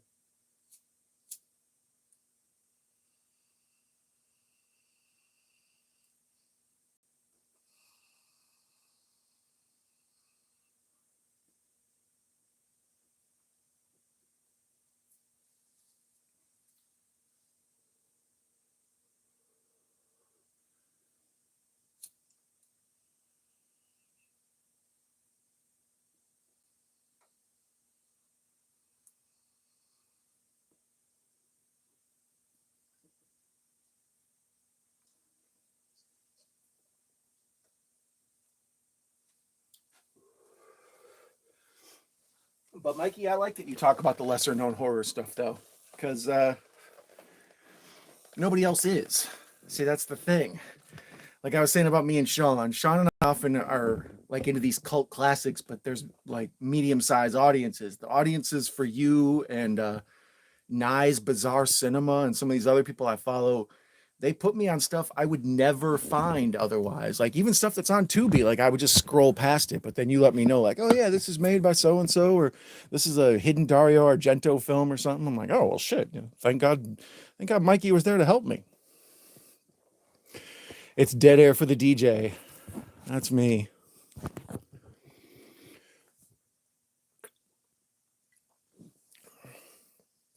Yeah, nah, Mikey helped me out 2 or 3 times. Actually, I think I added probably about 4 or 5 things from Tubi that I've picked up from Mikey. But time for Uncle Red. Woohoo. Is that some sort of euphemism? Oh, okay, I get it. Yeah, Silver Bullet. I didn't know. I thought maybe you guys had a different name over there or something. All right, yeah, I got it queued up on Max. I'm getting ready to start it. The description is a wheelchair-bound boy must face the bloodthirsty werewolf that is terrorizing a small town. Gary Busey and Corey Haim star. Yeah, I think that pretty much sums it up. I mean, there's a whole subplot about a motorized wheelchair and a crazy priest, and you know. But anyways, I'm gonna go ahead and start this. 3, 2, and 1, and hit watch now. And it's loading up. HBO fanfare plays. Corey Haim was in so many good movies. He's one of those guys, when I think of him, I don't think of him as like the great actor Corey Haim, but he turns up in like Lucas and Lost Boys and License to Drive. Dino De Laurentiis, the seal of approval that makes a person like me feel comfortable. Stephen King's Silver Bullet. I already forgot. What's the name? Cycle of the Werewolf, I believe it's called. Or Cycle of the Wolf is the story it's from the Stephen King story. I think it also has, this movie has an alternate name. Summer in Hugginsville or some crap, like something that says nothing about werewolves whatsoever. Megan Follows. Terry O'Quinn. Who am I here?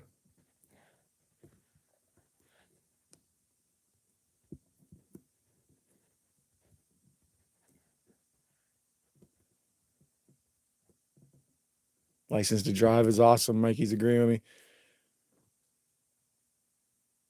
Corey Haim's also in, I can't remember the name of it. Gareth might be still around. Did you guys ever see the one with Cynthia Rothrock, where she's like a seductress who has seduced Corey Haim's dad, and they're like a pair of bank robbers? And that's a weird ass movie. That's the first time I ever saw Cynthia Rothrock in anything. It's like, yeah, she's the dude that will seduce your dad. You keep Cynthia Rothrock out of your home. Her and her powerful thighs are home wreckers.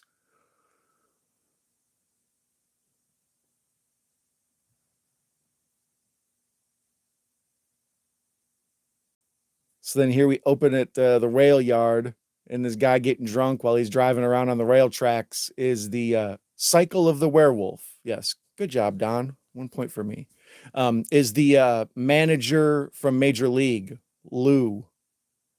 Hold on, I got a guy on the other line about some white walls.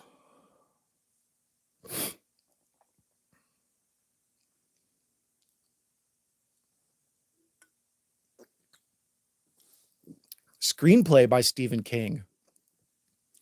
So not only did he write the novelette or whatever, he did the adaptation for the screenplay. That's interesting.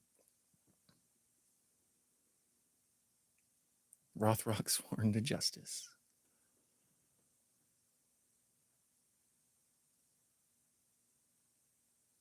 Give him the heater, Ricky.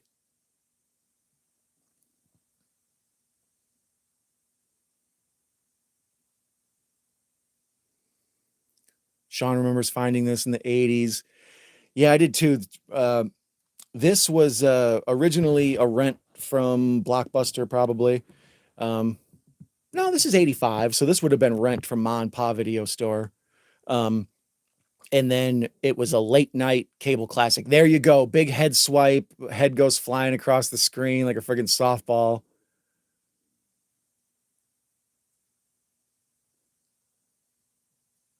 So yeah, that explains, because this is a Stephen King story, is why we get voiceover narration. Most movies wouldn't really open with this voiceover and this getting into someone's head like this.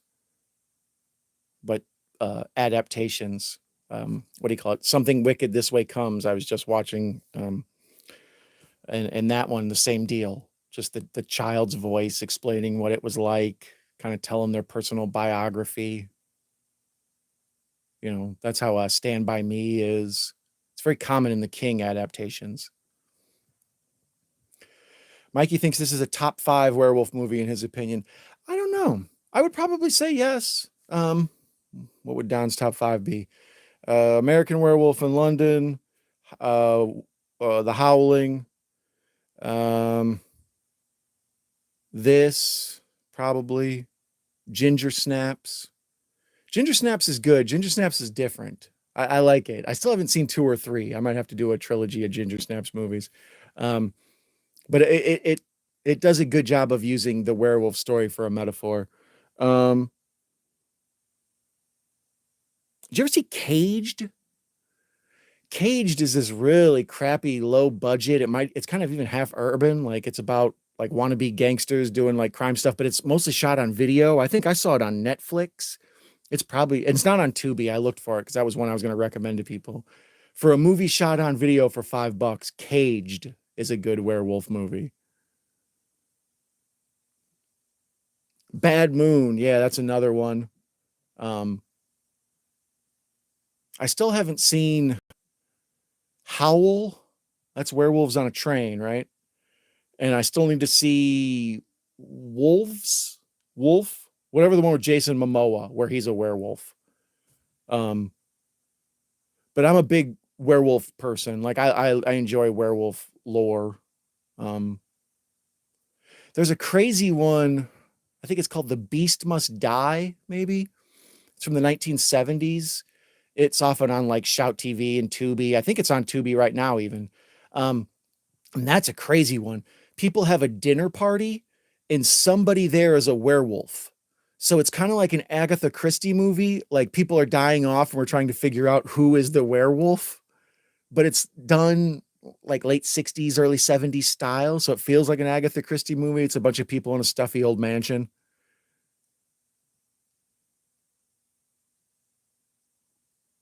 The werewolf vignette in Trick or Treat is good as well, where well, I don't want to spoil it, but yeah, the character who would tip you off that maybe they're a werewolf catches you off surprise. Like, oh yeah, I didn't even realize it. Duh. I'm curious to see where Trick or Treat ends up. It was on Peacock or somewhere streaming, but then it went away. It's gone, like as of now. So it makes me wonder: is it going to turn up on Max or Prime or Tubi? Where's it going to show up for Halloween, man? Who's going to have the rights to Trick or Treat for Halloween? The new one, the Brian Cox one, not the classic Mark Price heavy metal one. I own both because I'm a big Skippy from Family Ties guy. So we're just starting off with small town stuff. Classic King. King shows people living their lives. You know, it's this girl. Her family's broken up. Her brother's in a wheelchair. Her uncle's Gary Busey. That's all you need to know. We need no more backstory than her uncle is Gary Busey. You know? So like, we get a feeling for family. We get a feeling for life. So when stuff happens, we actually care, you know?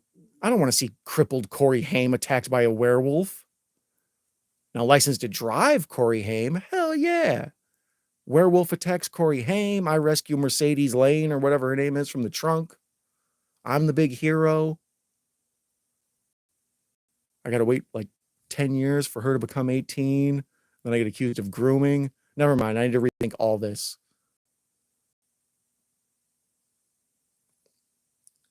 I knew Mikey would like the Gene Simmons Trick or Treat. That one's wild. Brain Scan just left Tubi. I feel like Brain Scan and the Gene Simmons Trick or Treat are a real good double feature. Like, hey, Pumpkin, don't forget to help your brother. And they even spelled it Pumpkin. It's kind of sweet.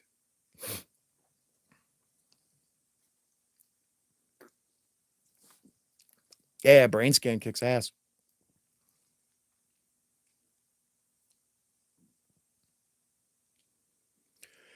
Their family drives around in the Griswold family cruiser or whatever it's called from the first one, except instead of green, it's a pale blue, like a sky blue. But otherwise, yeah, the Griswold family Wagoneer.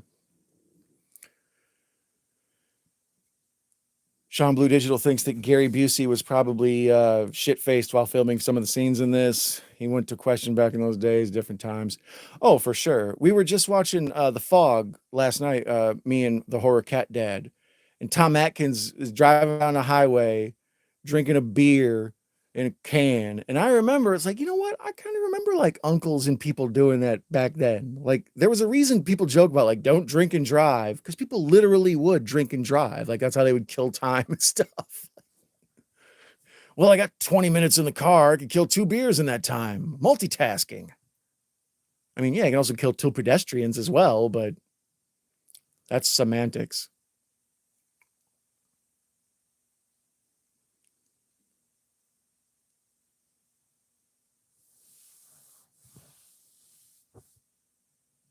Yeah, Quint was drunking while he was filming Jaws.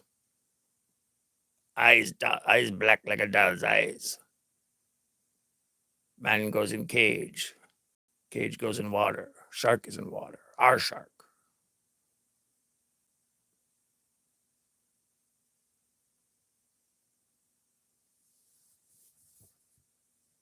I don't blame you. Them late night Thursday streams. Sean says he fell asleep with my fog stream on last night.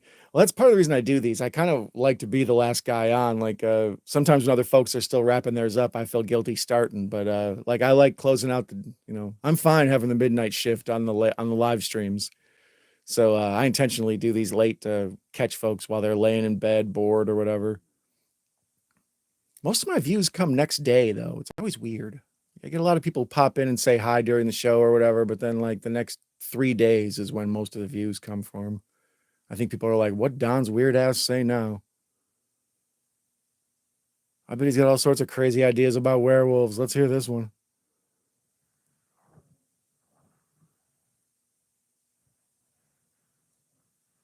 Yeah, exactly. That's what I say. Like, I'm convinced I'm not really convinced, but the YouTube algorithm doesn't like when I post during the day. Like if I post while it's dark out, I get more views. If I post during the daylight, like with the shorts and stuff, all my shorts posted while the sun's out don't break 20 views.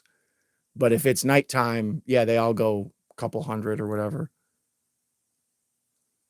I don't know if that's because my audience is only around at night or because YouTube numbers are very high during the day. Like a lot of other people have success during the day, but nah, nobody wants to mess with Night Owl Don while the sun's out. And I don't blame them. I don't want to be encouraging people to mess with me while the sun's out. Leave me alone. The moon out. I like the nightlife. I like to boogie.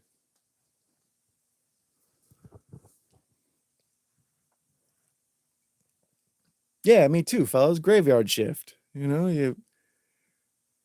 I worked a place that was third shift once. They hire a huge mass hire place. And they hired like 100 of us. Hold on, there's a werewolf attack scene going on. So this family's at home, and the werewolf just comes busted in the window, and we see close-ups of his eyes. The werewolf in this is but they do a good job of jawsing it. They cut around the werewolf, or we only see like flashes and glimpses. When you catch it in freeze frame and pause, like if you Google silver bullet werewolf right now and look at it, oh, it's a terrible looking werewolf. But when they just show like little snippets of its hand or its teeth or whatever, it's good. And yeah, he killed her, and there's just blood everywhere. That's a crazy Dutch angle widescreen. Awesome. Yeah, one time I got mass hired at a place where they were doing third shift, and it was crazy. Like for me, it was finally like what accommodated me better, so it didn't bother me at all. During the sun out during the middle of the day is when I'm tired. But watching other folks who aren't used to being awake during third shift hours, it looked like they were all dying of some disease. Like some folks had to quit. Like after about a month or two, people would become pale and their eyes would get sunken in, and they just looked like they're not cut out for it. It's a type of person. We're a different breed, fellas, and others watching in replay.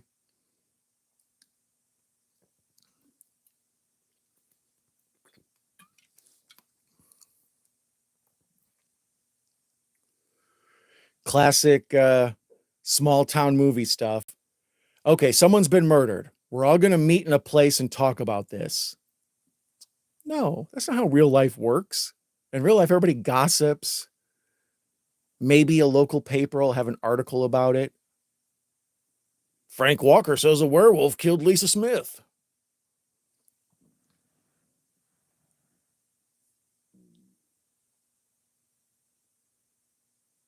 Yeah, Sean agrees they utilize the werewolf scenes well. The werewolf doesn't look great, but like I say, when you cut around it, oh shit, Lawrence Tierney. Um, Two dudes were getting in an argument. A baseball bat appears in between them. We see the guy holding the bat is freaking Joe Cabot from Reservoir Dogs. He looks like the friggin' thing, from the comic books, Flame On and the Invisible Bitch and all that.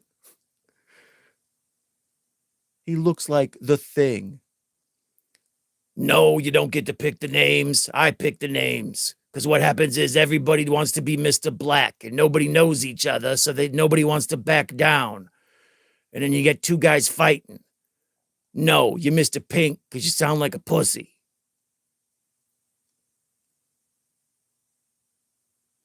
From what I understand, Lawrence Tierney is a massive pain in the ass, and Quentin Tarantino is like a 25-year-old director or whatever, almost got in a fist fight with him.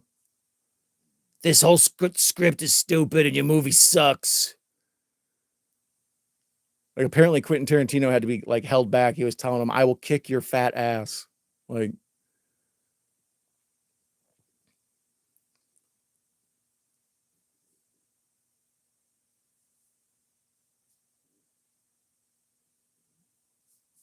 yeah, Sean's talking about a crazy part with the plot.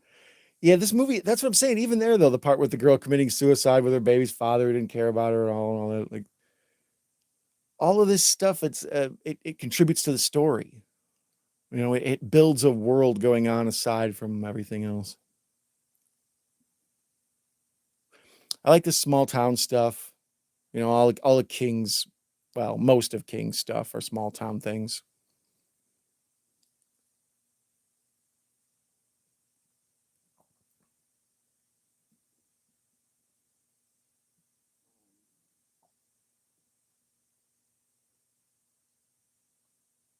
Sorry, I got entranced by young Corey Haim's star charisma.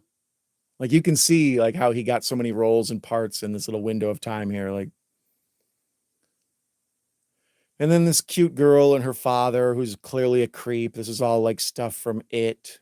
King likes to have these troubled homes, like just the once again, her. You don't really need to know her backstory. You know, she's cute and has a nice personality, but her family is troubled and she's poor as hell. So you kind of get like, oh, all right. Her dad's like a whiskey alcoholic rapist creep.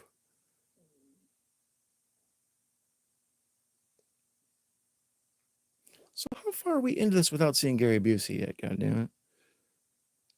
Hour and 17 minutes left. Okay, so yeah, we're not too far into it.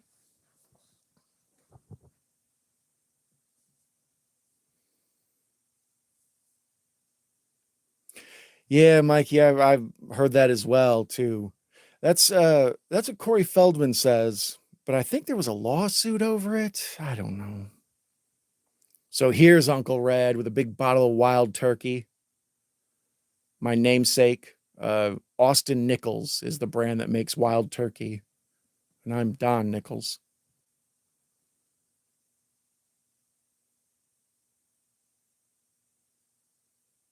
So the mom just sort of like half hates Uncle Red, as any mother should.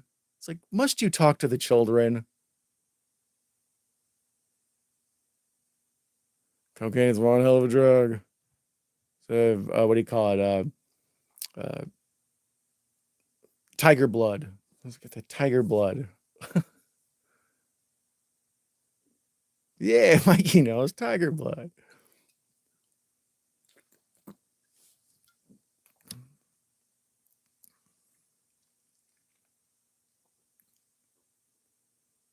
I like the way Uncle Red rolls. He's playing Go Fish or whatever with the kid, but then he's got a bottle. Oh, maybe it's the kid's Coca Cola. It looks like Gary Busey has a wild turkey and a Coca Cola just sitting there. Like he's just take a swig of the turkey, take a swig of the Coke. I don't need a glass. I'll do it in my mouth.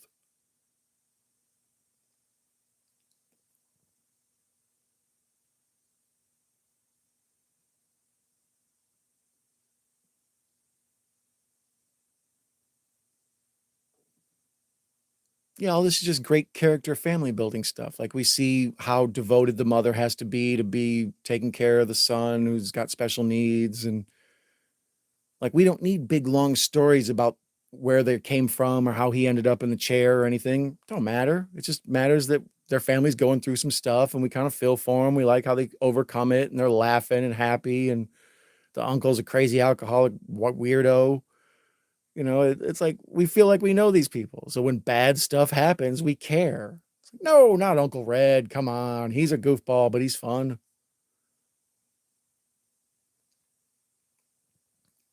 This mother, she's got the resting bitch face of the year award. Like I know she don't like Uncle Red. That's the whole point. She's supposed to be giving him the face, but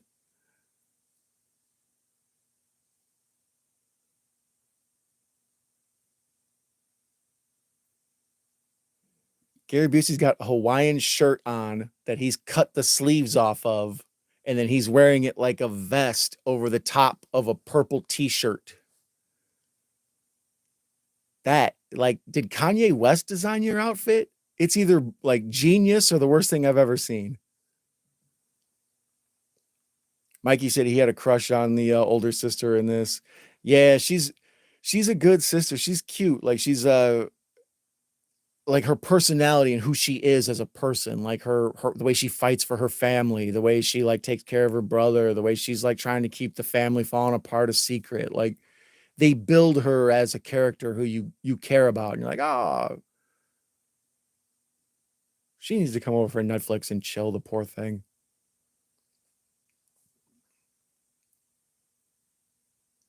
Sean says the mother was also in The Nesting. Um, was that Terry Funk? I don't want to rewind it, but anyways, there was a NWA wrestling or old school wrestling. That might be Piper.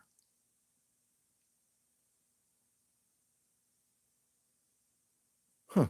I'm sure somewhere somebody on the internet knows exactly who it is. Um, Sean says that the mother was also in a movie called The Nesting. I've heard of The Nesting. I don't think I've seen it. I'm drawing a blank on it. I was kind of stalling there while I was watching the wrestling. I was like, do I know The Nesting? I don't think I do. That's one of the things with the 80s movies. Well, titles in general, just the one word title. But the early 80s and the mid 80s, there's a bunch of ings, like The Burning, The Changeling, The Nesting. Like, I don't know. My dumb brain can't hold them all. A lot of floating around in the old duder's head.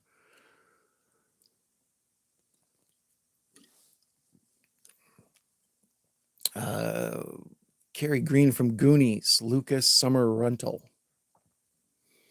Summer Rental's a wild one. I haven't seen that in a while. Yeah, I remember Goonies. Yeah, I know who you're talking about. The redheaded girl. She's very cute. The only reason I feel comfortable saying some teenage girl is cute because I remember at the time she was like 2 years older than me or something when I first saw it. So what I'm saying is Cary Green, call me. I got 2 more Oktoberfests and an hour left of Silver Bullet. Holla. Here's a tip. When you hear a noise outside and you go into your greenhouse and your greenhouse is filled with smoke or fog, whatever's going on there, either ask to hit it or get the hell out of there. I don't know what y'all smoking on, but let me hit it. Why is this whole small room filled up with smoke in the middle of the night? Because it's a tip off. You're about to be eaten by a werewolf. Take a hint, dummy. Yeah, lots of similar titles. That's why I was saying, Mikey, when you were saying you do obscure stuff, I'm like, no, that's a good service because a lot of that stuff runs together. Like I'll confuse a bunch of these movies otherwise, and it's like, is that the one that's like Friday the 13th? It's like, no, that's The Burning. Oh, okay, got you. They all run together after a minute. So how is this dude poor as hell? He's like apparently some sort of weird creep who does maybe stuff to his daughter. He's got a weird relationship with his daughter. Judging by Stephen King, we can only imagine. But he has like a huge greenhouse in back. Like they live in a shotgun shack. And you may ask yourself, how did I get here? And while he's letting the days go by, he sees he has this huge ass like greenhouse. I'm flabbergasted about how big his greenhouse is. This looks like E.T. or something. The father's been drinking too much Red Stripe Lager. Absolutely a bunch of movies with drip, massacre, blood, nightmare, death, dead, night, and exactly, dude. That's why it's a lot of them. They run together, and if you tell me like, oh, that's the one with such and such an actor, or that's the one that's like whatever movie, then it's like, oh yeah, I remember. But them one name titles or them rip off sound alike titles. People like Dark Knight of the Wolf House. Okay, I'll watch it. Sounds like some shit I'd watch.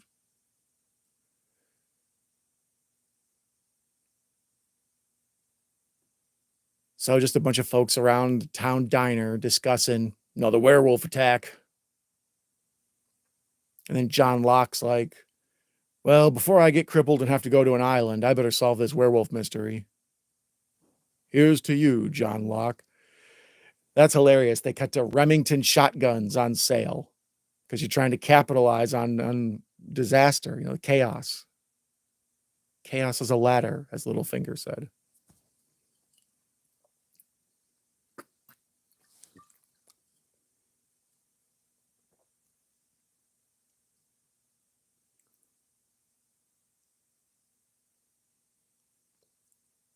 So Marty, okay, so his upper body's strong. Marty could do a pull-up and climb a tree with his dead legs, but other than that, okay, that's good.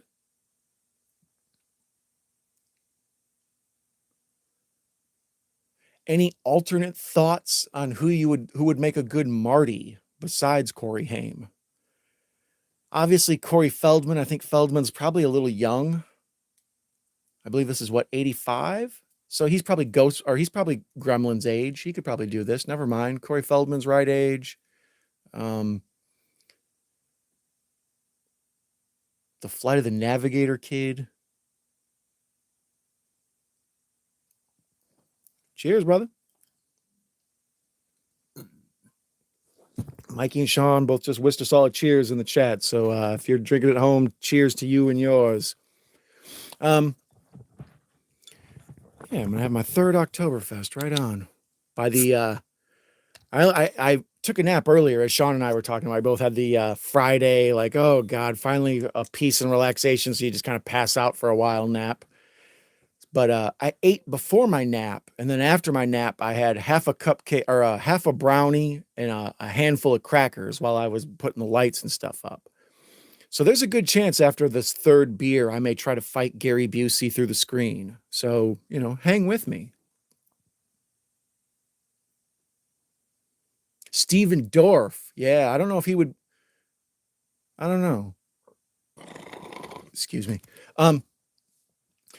Yeah, he might be a little young because when did The Gate come out? 89? Because I love The Gate. The Gate's coming up in my Halloween. If you're watching this now, be warned, there'll be lots of watch-alongs and/or various videos during October. What an original idea to bombard y'all with content during October. But The Gate is a watch-along that will be happening. I've already marked it. It's like on 3 different sites. The Gate is very easy to find right now for some reason. So I love The Gate. I even watched The Gate 2, if you've ever seen that. It's all about the homie, the buddy with the jean vest who has the heavy metal patches on it and the killer dwarves patch and all that. The only problem with The Gate, that whole metaphorical thing with the fireworks and all, I don't know. We'll talk about it when we watch it. But yeah, Steven Dorff is a great pick, and I love The Gate too. Good pick.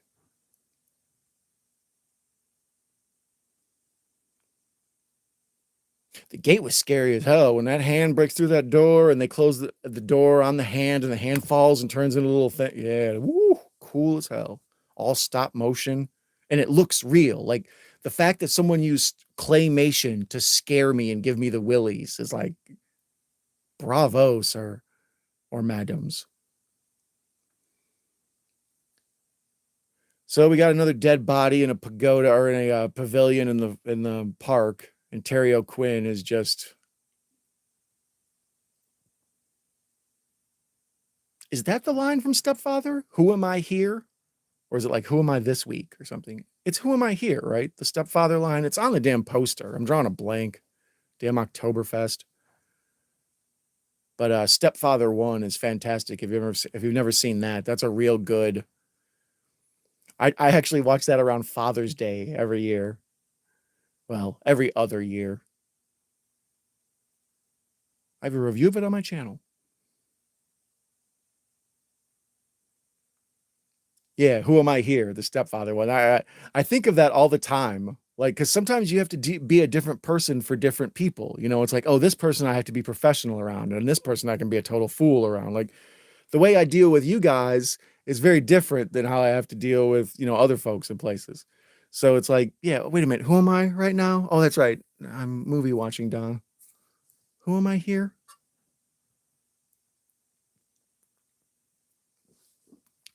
Damn it. What is this guy's name? This priest who's in Twin Peaks and a bunch of other stuff. He's great. He's got resting evil face. Like the same way Ray Wise looks like he could be a politician or a serial killer. This guy looks like he could be bad cowboy or villain. It's like, I guess that's the same thing, but he's a total black hat. The idea of this guy being anything other than a bad guy in a movie kind of makes me feel weird.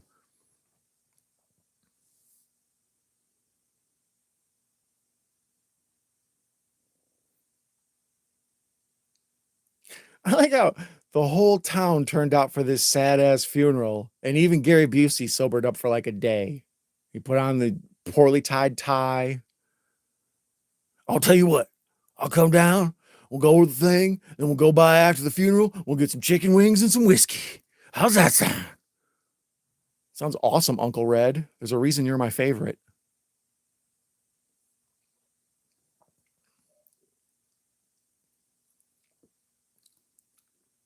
Mikey says Steve Blake and the Trickster from Brain Scan are both on that top 25 list of movies he's got coming out. So make sure to follow Mikey's Morgue. Check his regular videos, not just his shorts.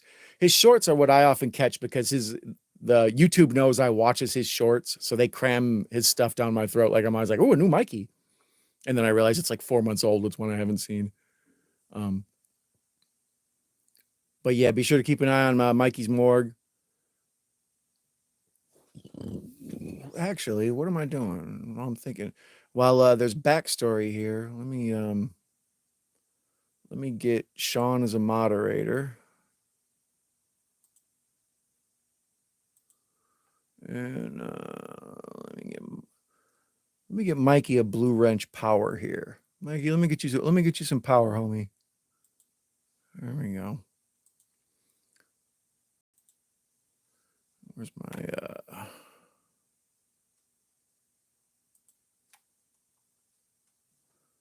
damn it. Where are you at? There it is. All right, so now the town folk, my man who runs the gun shop, who was putting out the signs for shotguns for sale, he's got everybody in the bar. And he's like, hey, y'all, check out this cool-ass Triple H Lemmy beard I grew. And they're all like, hey, it's time to play the game. And they load up their shotguns, and they're going to go out in the woods and hunt werewolves. With Joe Cabot from Reservoir Dogs. Am I doing acid? What is going on right now? Look, you. We're all going to go in the woods, and we're going to kill us a werewolf, see?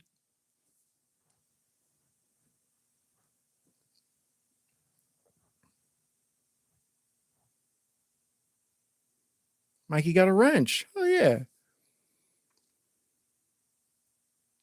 Well, see, it's weird. I've actually flipped. I pulled a WWE since I mentioned Triple H there. WWE used to call their wrestlers the WWE Universe. And that's the same thing I was. It was like, no, I'm the Night Owl. And then I realized it's like, no. The audience is the Night Owls. Y'all are the WWE Universe. So I'm just one of the Night Owls. We're all Night Owls here. So Night Owl Mikey deserves a blue wrench. Night Owl Sean deserves a blue wrench. We're part of the Night Owl universe. That's from when I post posts, you'll even notice in the comment section, I'll be like, hey, Night Owls. We're all together on this middle of the night thing. Except I think there's an owl that lives in the tree out front, because sometimes I go to get the mail at like 3 a.m. because I'm a Night Owl weirdo. And I think it hoots at me every time. It makes a weird noise. It might just be squirrels, but there's something in that tree that isn't happy with me at night.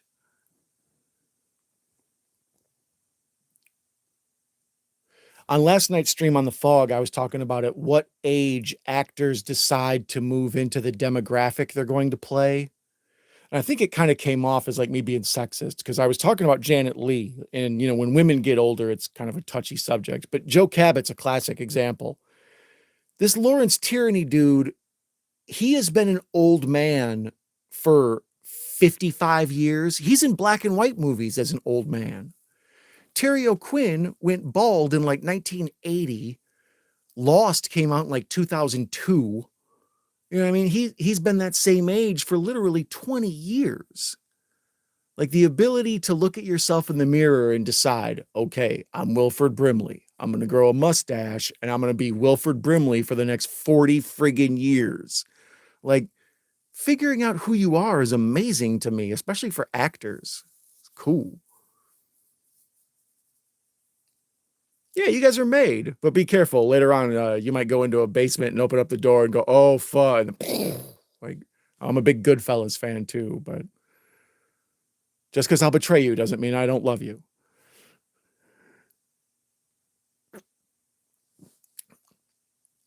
This is crazy. They all just rushed out of the bar at golden hour to go murder the werewolf. Like the sun's going down and everything's all beautifully lit. Like the sky's like kind of a turquoise. What the fuck?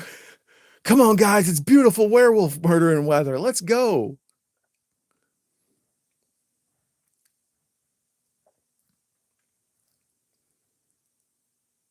Everybody drives a pickup truck and everybody wears a flannel. Even the black guys got a flannel on. You wouldn't want to wear like a Run DMC t-shirt and mix it up? No?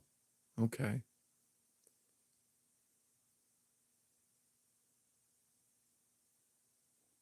Is that guy Jason Robards? No, it's just somebody who looks like Jason Robards, right? Because every time I see his jowls, the way they drip over his chin, I'm like, that's Robards. And it's like, no, that dude's hair is too young to be Robards.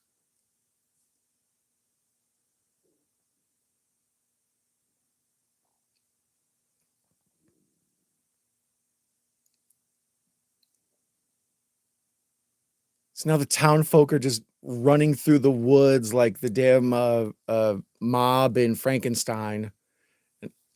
Once again, we were talking about Stephen King just taking from little bits of things he's liked all over the place. Yeah, sorry, it froze for a second there. It appears I'm back, but that's the one thing I don't like about doing the middle of the night streams is almost all computer services, Google included, Facebook, all of them, they do their upgrades in the middle of the night. So since I'm one of the few people that's around at 4 a.m, I know when Comcast is updating their internet service, or I know when such and such's website is down. They all are at some point or another. Even Twitter will go down for like, a half hour at 3:30 in the morning sometimes, or 4 a.m, or X, whatever it's called now.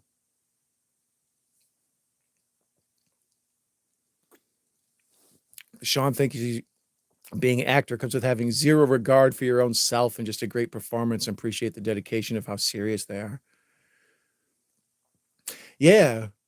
Well, that's what I mean. Like at some point, Joe Pesci probably never thought of himself as a mobster, but then he figured out, you know what? I'm kind of a chilling creep. Like if I talk crazy to people, like it feels real.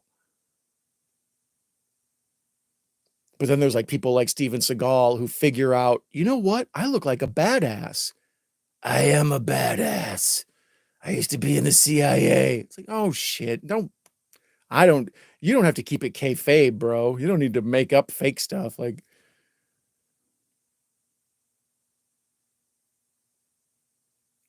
yeah, Seagal is hilarious. On my page, there's 2 or 3 watch-alongs of Seagal and Chuck Norris movies with Gareth Video Tasties, who was here earlier. Um, he did Seagal September, and he did a bunch of watch-along of Seagal films. And peak Seagal, the 4 or 5, maybe 6 movies he did that were really good, they're not bad. They're entertaining. But all the rest, no, I'm not co-signing on any of them. Chuck Norris, same deal. If it's Chuck Norris pre 1990, sidekicks, I like sidekicks. But after that, I only like Chuck Norris in the 70s and 80s. Van Damme, only in the 90s, with the exception of JCVD, which shout out to that. If you like your action movies, art house in sepia tone. Oh, Seagal, Van Damme, all those dudes, every one of them nuts. I think you kind of have to love yourself. I mean, think about how much you have to love yourself to be Sylvester Stallone. Like, I actually think Sylvester Stallone is a cool guy. He's interesting. If he gave a TED talk about how he thinks and goes about stuff, I would watch it. But as a dude, think about the vanity you have to just do that much HGH and just oil up your tits. And just, I don't know. Like, at the point I'm putting baby oil on, I feel like I've gone past the ego threshold. Like, all right, Don, you need to check yourself, buddy. You know?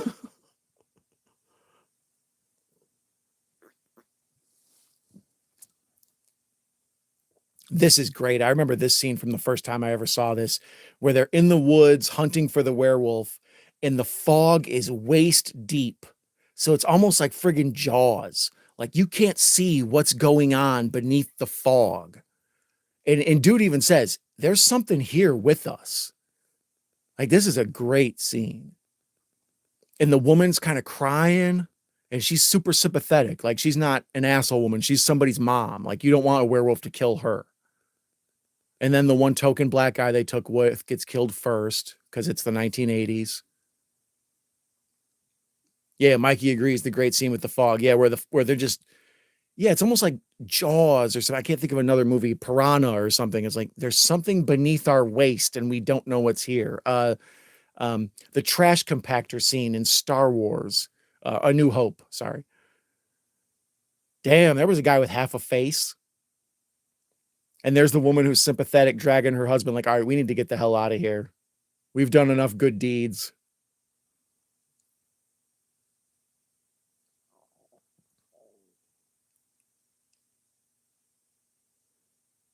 Damn, the werewolf is just beating old buddy to death with his own baseball bat.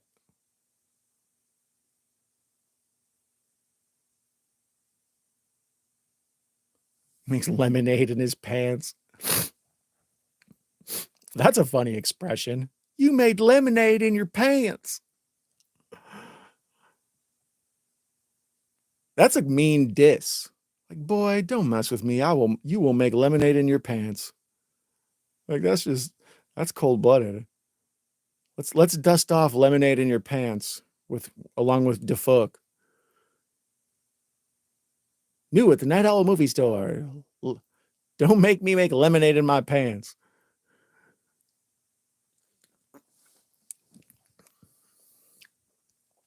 My ex-wife was religious, so I used to have to go to church a lot on Sundays. It's just part of the job. And I'm not religious. I'm agnostic. I have no opinions on it either way. If religion comforts you, that's your business. I wish you the best with it. If you're an atheist, I wish you the best with that. Whatever you do is up for you. Once you need other people to do stuff for your religion or your political beliefs is when I tap out. I like every individual person to be their own. But this scene here where everybody's singing the hymns and they're all holding the hymnal and they're turned to hymn 1138:9 and all that. It's like, oh, flashbacks. It's like, I feel like a dude having Vietnam flashbacks. Like, oh, I remember when I was in the pews, man. You don't know what it's like to be there on Christmas with the candle, bro.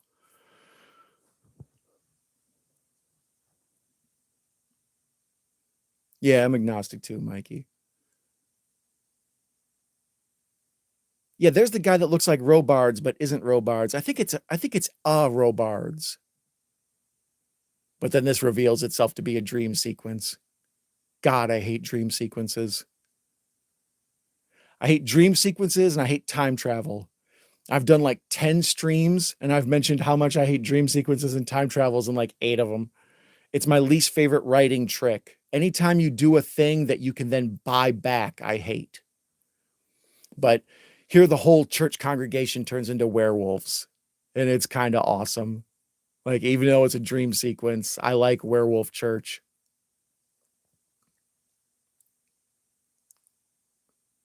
It's just blood pouring from the church organ. And then my man has to pop up in bed in a cold sweat. Anyone ever in time has done that.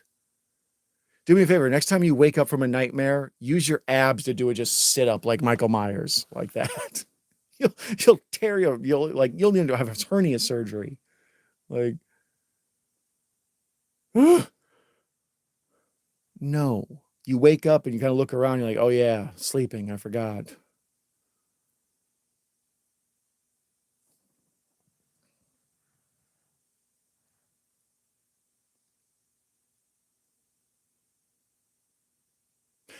Yeah, once again with the family, like that's the undercurrent of this is the family is going through a thing where they might be splitting up and the older sister knows, but she's keeping it from the younger brother.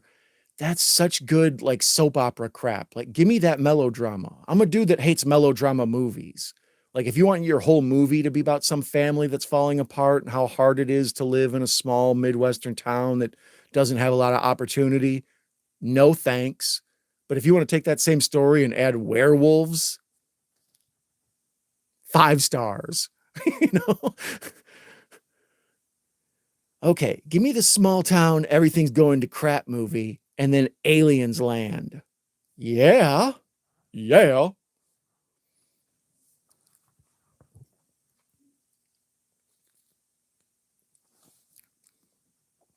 Sean thinks that this is what got Terry O'Quinn the role in The Stepfather.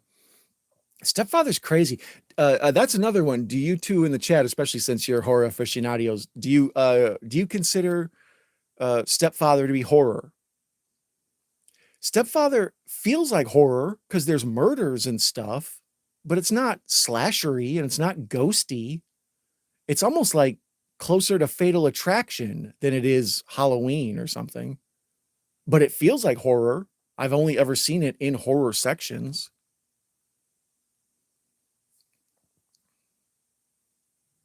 Mikey says if Stepfather's horror. Yeah, I consider it horror too. But it's I mean, it's basically a serial killer movie, I guess. I don't know.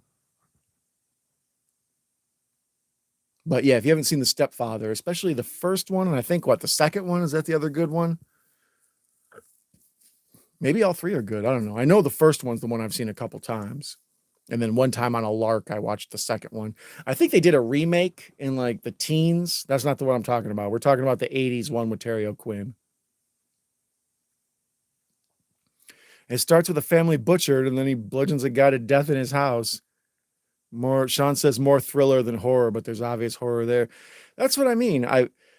With my lead up to Halloween, I've been very fascinated by these gray area horror movies. You know, what is it that's keeping audiences from accepting it 100% as horror? Usually it's good acting, or it's the way it's being presented, or the score. The score is a huge influence on horror or not horror. Once again, Gary Busey showing in a Hawaiian shirt, even though they're like in, Maine or wherever the hell. But that's to show he's drunk. So here's the thing. I get up and I drink half a bottle of wild turkey, and I put on a Hawaiian shirt, and everybody knows I'm fun. Okay? Now let me borrow the car keys. I need to go grab a sixer.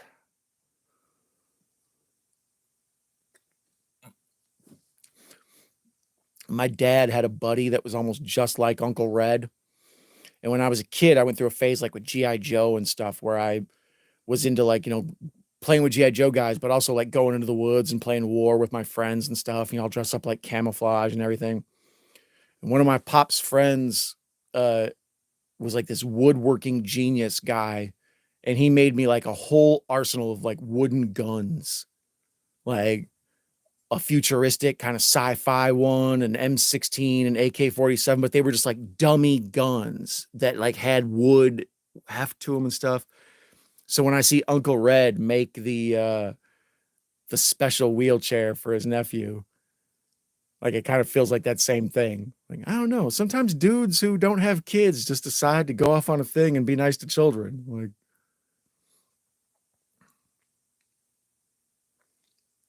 Sean says Gary Busey's a great actor because you can't tell if he's drunk or sober in this. It's true. Maybe he's been drinking all day. Maybe he's just acting drunk. Cheech and Chong insist that they've never been high on screen. They say it's impossible. They're like, can you like try to hit your mark and be stoned and remember your lines and stuff? So Cheech and Chong insist they do all their movies totally sober. And then as soon as they call rap, they go, back to the trailer and just smoke out the place. But maybe Gary Busey's like that. Maybe all the off-screen hours are spent researching how drunks act. At least that's what I would tell people. It's for a role, okay? 2 more shots.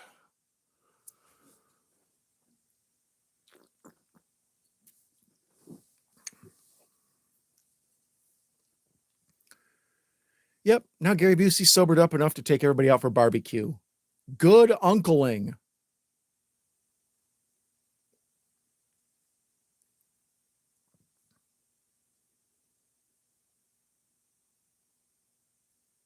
I don't remember what happens with the mother and the father. Do they get eaten? I totally drew a blank on this story. Like, I forgot they were even here. I always remember the sister and Corey Haim and, Uncle Gary Busey. And I remember the mom kind of doesn't like him.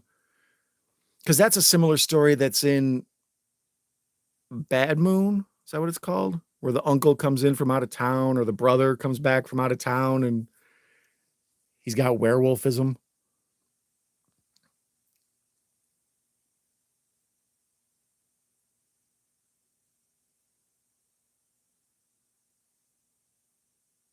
I'm fascinated by Silver Bullet's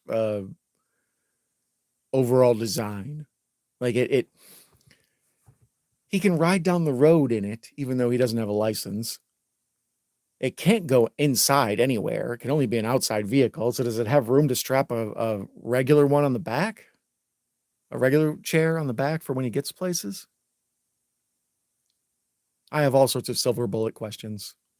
The werewolf stuff, that makes perfect sense. No questions whatsoever. But motorcycle wheelchair technology.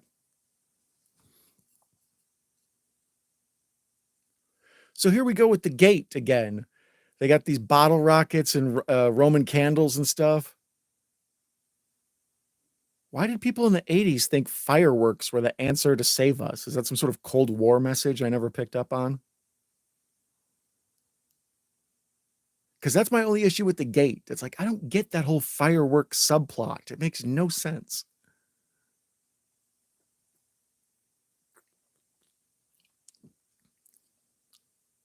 Yeah, exactly. It was Lou from Major League. Hey, would you like to coach the Indians? Hold on. I got a guy on the other line about some white walls.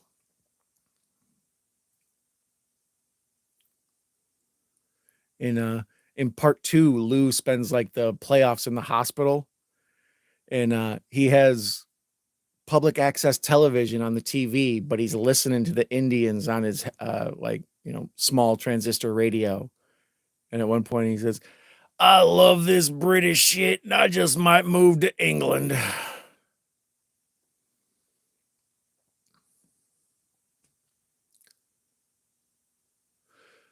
So Corey Haim and his broken ass legs just crawled out a window, down a rose trellis, put himself in Silver Bullet, and is now out in the middle of the night cruising the streets. This is a recipe for disaster.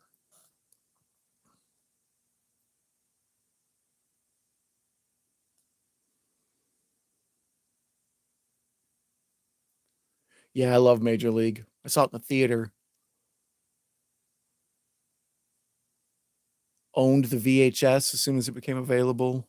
Have it on DVD now. I have the Major League trilogy on DVD, even Back to the Minors. That's devotion right there. You love Major League if you have Back to the Minors. Now, I don't mind Back to the Minors. It makes no sense. Major League 3, Back to the Minors. It's like, well, it's supposed to be in the major leagues. Why are they in the minor leagues? That's never mind. So this jagoff kid broke out in the middle of the night, took all these fireworks out to the middle of nowhere on a wooden bridge, and just started lighting them off for his own amusement. Like none of his friends are around or nothing. Like he's not trying to look cool. This is pyromaniac activity as far as I'm concerned. Do you have any history of harming animals? Okay, just checking.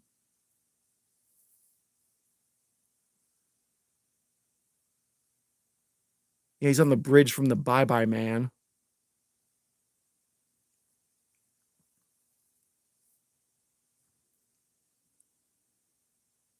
Or is that the Thin Man? I think it's the Bye Bye Man.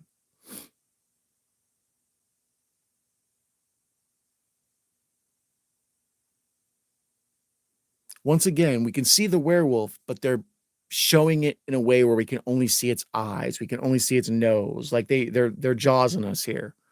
They know the werewolf isn't that strong. Just work around it. But this is after Howling in American Werewolf in London. So werewolf masks and stuff should have been better than this, I think.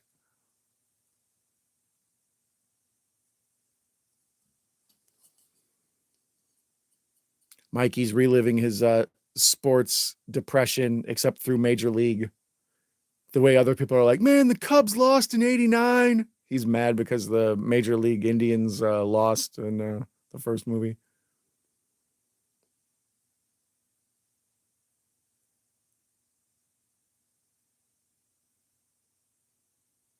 So there he shoots the werewolf in the eye with a bottle rocket.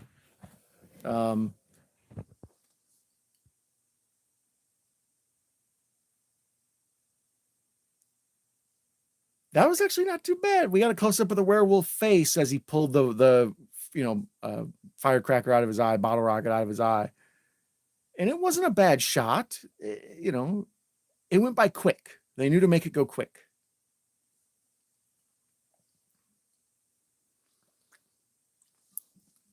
And then it's cool because it's already a neat idea that they've taken the werewolf and had him be the pastor or the preacher or whatever you want to call it, the leader of the congregation.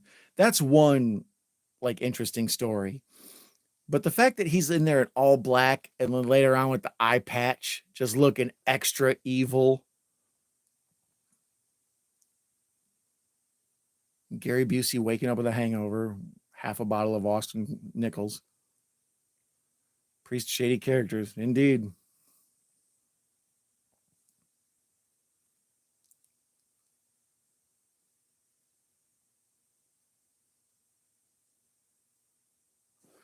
So let's see, we're at the 57-minute mark. Gary Busey's waking up with some random hoe he found in a bar. Had 3/4 of a bottle of Austin Nichols gone.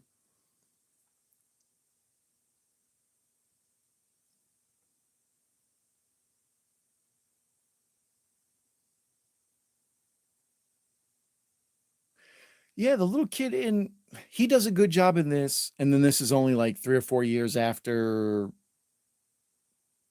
Cujo. Sorry, I wanted to say Pet Cemetery, but after Cujo. And the little kid in Cujo was the little kid from Who's the Boss, the old TV show. And that kid grows up to be like a big gay rights activist or something. So sometimes you'll see him like on TV promoting gay rights or whatever.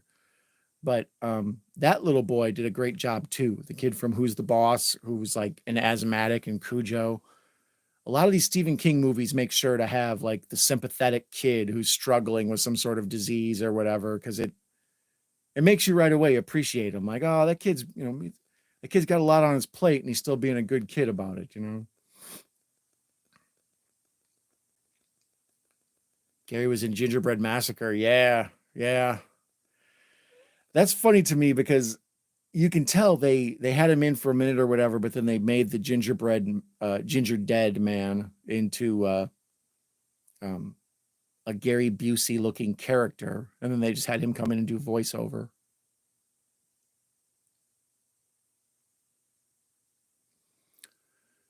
So now this is a fun little bit of business. She's going to go around and collect cans. And it's like, oh, she's just gathering up money and doing a good thing. But really, she's going around and making sure people have 2 eyes.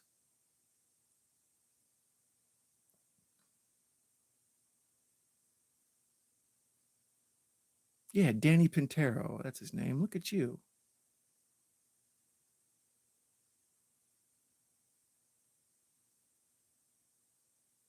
I like how she's like the eye police.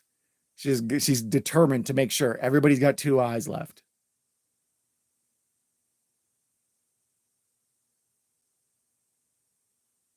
Oh, it's Triple H. Never mind.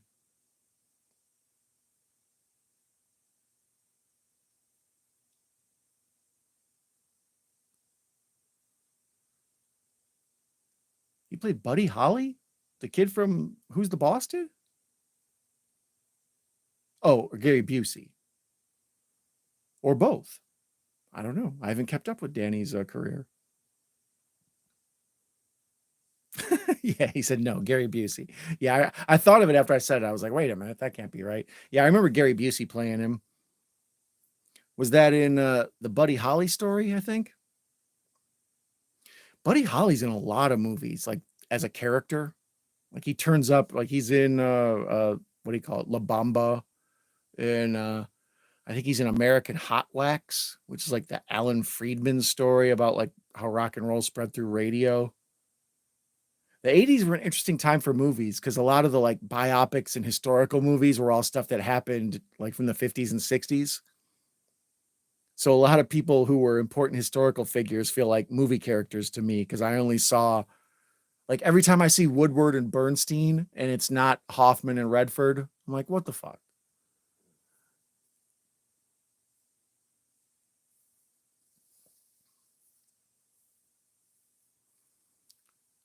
Yeah, Mikey's cheers into La Bamba.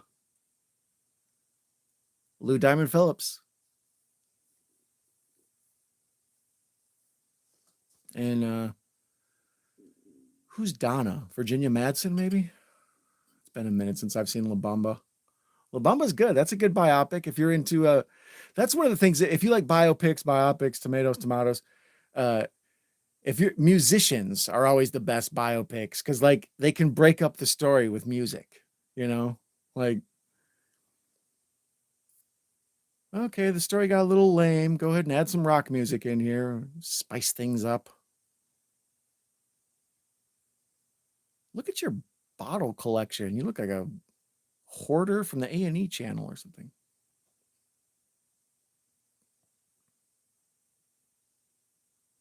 I never realized how little the sister has to do in this. Like I always think of the sister being a really important character. Like the whole movie's about the sister who protects her brother. Nah, Corey Haim's like all the screen time. Every now and then, like she gets to narrate and stuff, but she has very small agency in this. But she found the peacemaker bat in with the cans. So she knows old creepy Padre is up to no good.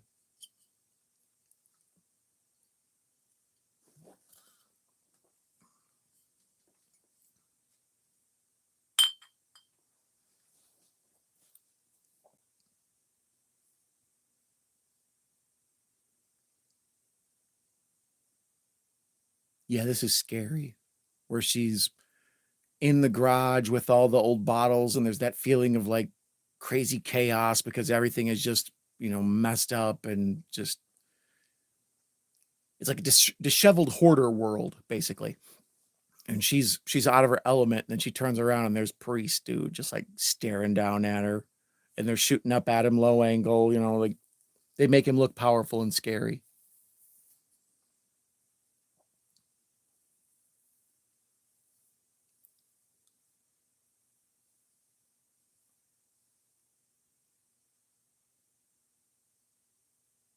Another scary Priest movie. I just got done watching The Pope's Exorcist. There's a live stream for that too. A lot of scary priests. Priests make people feel uncomfortable. What are you going to do? Make them feel uncomfortable in a lot of ways, pardon the pun.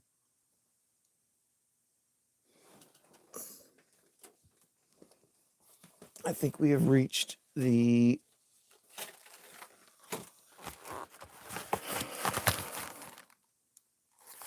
these videos should be sponsored by whatever interesting beer is going on at the grocery store and the Little Debbie pumpkin brownie, pumpkin fudge brownie. I believe that's what they're called.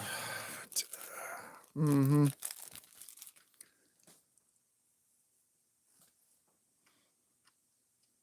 Oh wow! So instead of a pharmacy, they call their store Sick Room Needs. Well, that makes sense.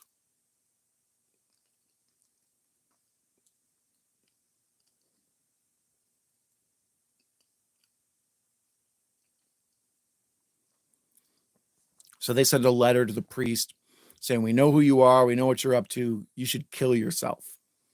I mean, there's a plot you don't see a lot nowadays. Sean says he's seen those pumpkin cakes at the store. Mikey says, speaking of Munchies, that's a cool movie. Munchies is a cool movie. Wait a minute. I always get Munchies and Munchie confused. I believe Munchies is the one I like, and then Munchie is the one that sucks.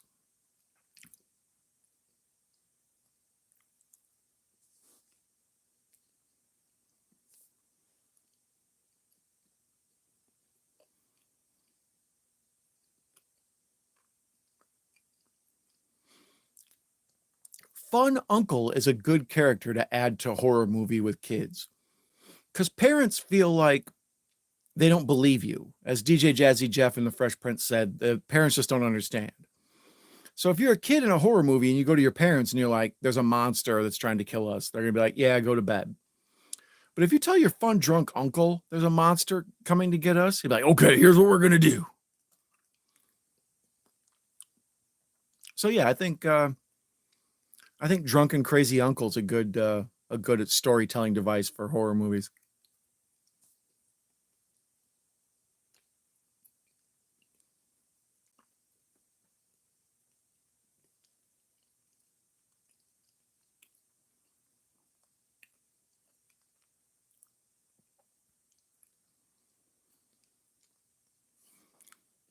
Another old church in the middle of a small town. Where I live, it's nice. It's both. Like I live kind of in a suburban city type area, but if you drive like 5 minutes west, it just turns into like this movie. You see these old churches and you see the people driving a tractor down the middle of the road and stuff.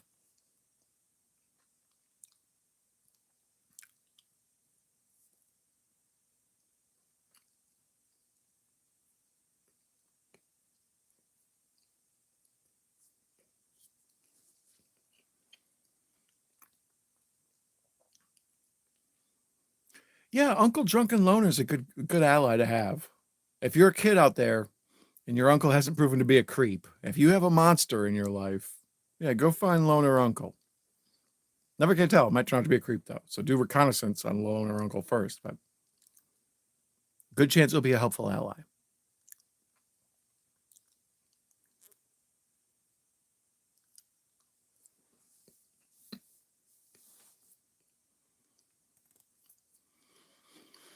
So here we see Corey Haim sitting at the baseball diamond, watching the kids play baseball, envying their legs. Like in one shot, he literally just stares at a kid's legs. Like that's serial killer behavior. Don't do that.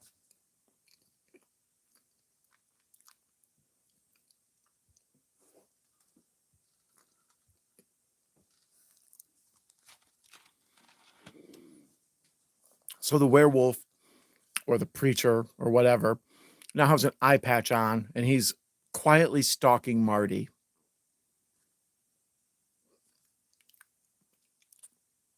Where is this child getting money for gas? Like I don't think he has the access to go to the gas station in the middle of nowhere. He's gonna come up with funds. Yikes. Sorry about that, listening audience. Oh, Katie's here. Hi, Katie. Just up popping the popcorn with us. Up at 4 a.m. or whatever the hell it is. 3:57. That's a good call, Don.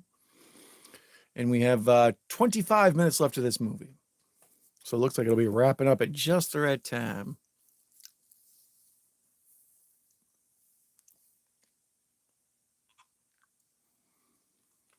Yeah, Katie's probably getting up to start her day. Welcome, sis. So now the priest tries to run over the crippled child. There's a meeting we probably need to have.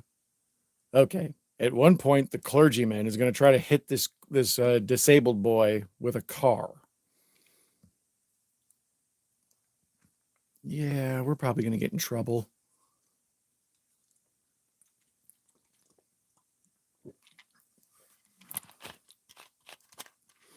But now Silver Bullet's back running and faster than a car. Why did you let the 15 or I don't know, what's he, 13, 12?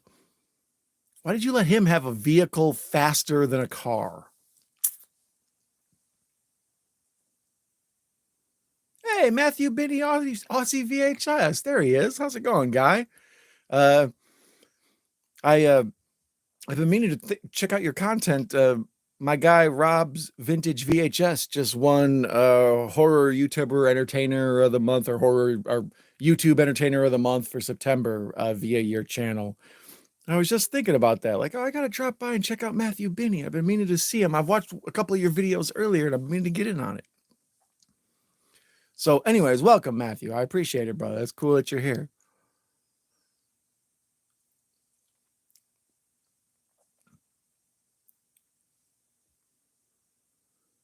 So now the boy on the Silver Bullet goes into the covered bridge that's broken down and it's damn condemned by the state.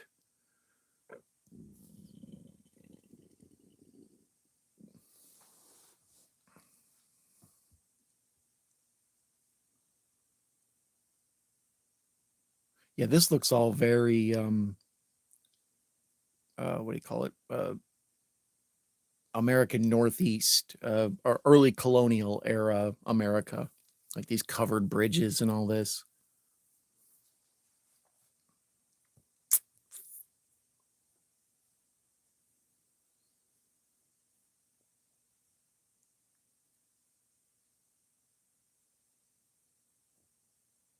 Yeah, Matthew. It's good to have you here, brother. So now we see crazy preacher Pliskin. He's got my man trapped.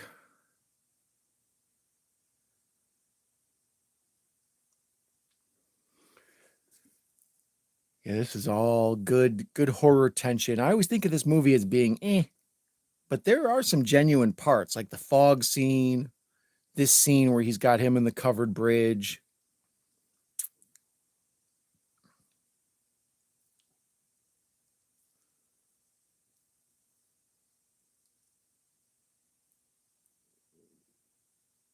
Oh, Katie's in the hospital. She had an allergic reaction. Oh, you sweet thing. I hope you're okay.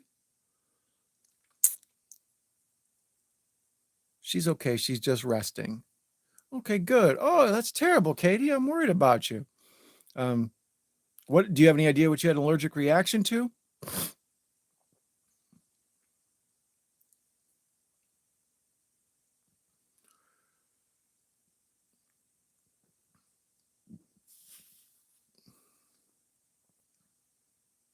Saved by a tractor. There you go. That's what I was just talking about. Like, just you'll be out in the middle of nowhere in these roads and you'll see just somebody driving their big ass tractor down the middle of the street and everybody has to work around it. But here, it saved Corey Haim's little butt. You needed a tractor in the Lost Boys, is what you needed.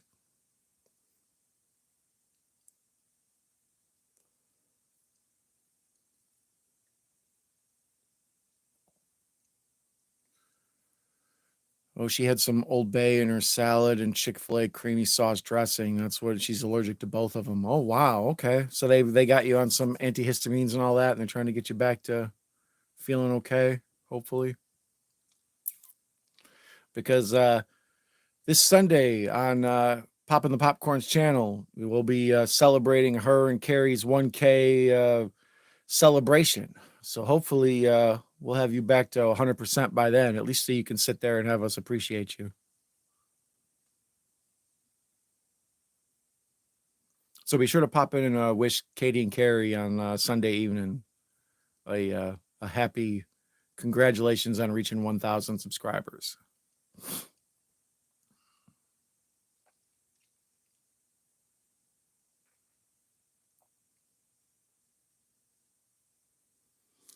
So now Gary Busey's piecing together. You have to work later today? Oh, you poor thing. Hopefully they'll give you some good steroids and make that clear up right away. Tarker's Mills. There you go. That's what I said earlier. One of the alternate titles of this is like A Night in Tarker's Mills or a Full Moon in the Tarker's Mills or some shit. It's like, that tells you nothing about werewolves.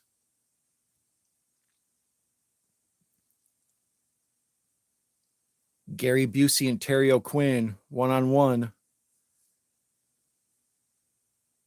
Right up there with Walken and Hopper in True Romance. Okay, I'll tell you what. I'm going to show up drunk, and then you just sit there and look like Terry O'Quinn, okay? Sounds good, Gary. See you on Friday.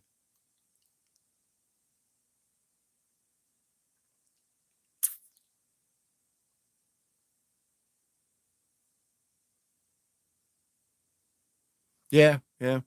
Sean's pointing out the whole correlation between how the priest is a monster, and then just a few years later, they really started digging into the whole church and a lot of the various, Catholic churches and, churches all around the country where people were abusing their trust and authority to really gross, disgusting levels.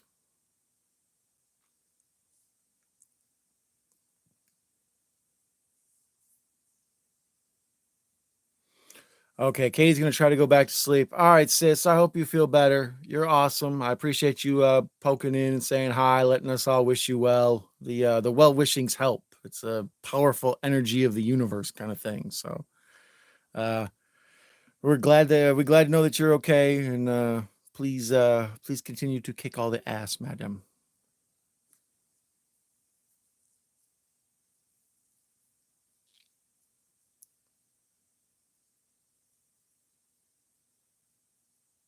So now Terry Quinn's outside in the dark, smoking a cigarette by himself. You know there's a werewolf loose, right? Like, you get all that? Okay, just checking. Hey guys, there's a mysterious monster on the loose. I'm gonna go outside and have a cigarette and investigate. Oh, well, that's dumb as hell. Have fun.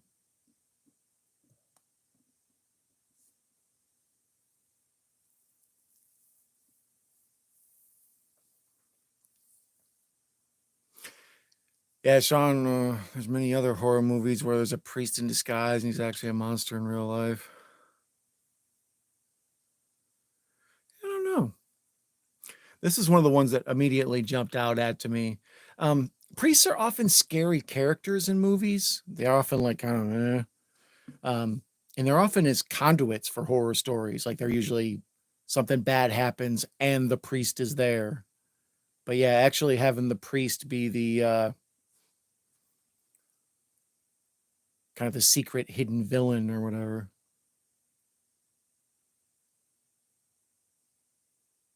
I don't really know what year they started to start having like allegations against the clergy, especially the Catholic stuff. I know that was late 80s, but what's that movie, Primal Fear, with Richard Gere and Edward Norton? That one's great.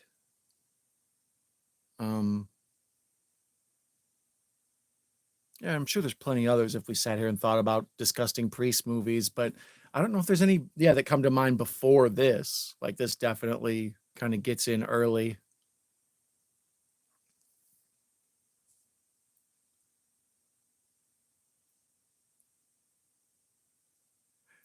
I like that in the church basement, like everybody else's basement, it's like, well, we have old plates and, some old clothes, but in a church basement, it's like, well, we have this old cobweb covered Virgin Mary.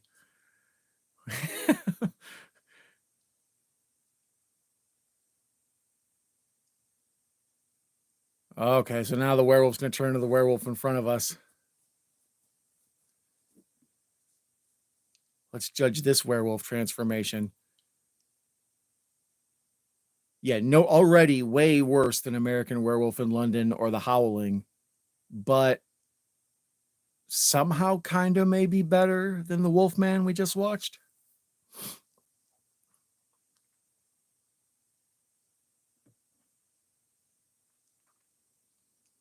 And that's the end of Terry O'Quinn. Who am I here? A bloodied sheriff. There's a movie called Killer Priest.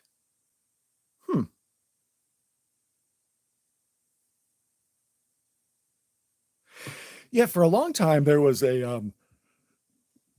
there was a thing called the Anti-Catholic League, I think it's called.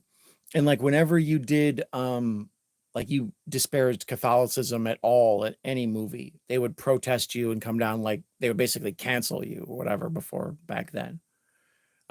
So like Kevin Smith's Dogma was heavily protested by the Catholic League. A lot of like The Omen and movies like that were often protested by the Catholic League. I'm not sure in this one, do they say if he's Catholic or is he just generic clergy? Because usually small towns are usually Protestant, but their church is big as hell. And they were singing from the hymnals earlier.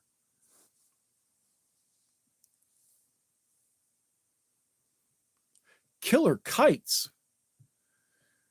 Killer Priest versus Killer Kites. I would watch that. When I was looking for werewolf movies to watch for this double feature, I checked Tubi and Prime and all that. And on Tubi, they've got like werewolf strippers versus Nazis, or killers of werewolves from outer space, or whatever. Like, any classic words that would get your attention.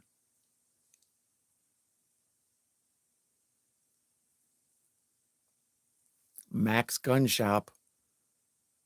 So this little ass town had 2 gun shops? That's small town America for you.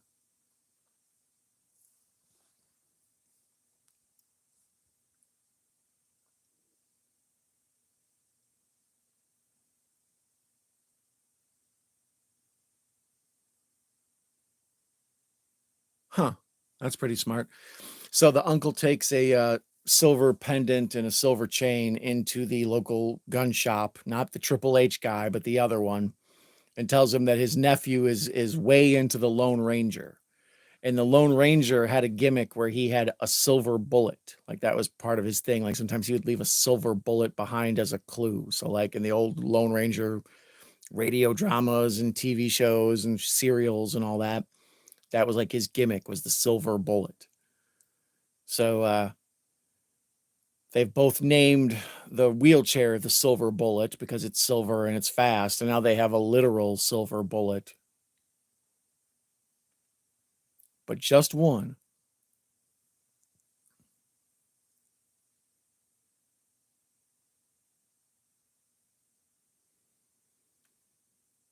And now Sean and Mikey are high-fiving over their ability to watch the whole trailer for Killer Kites.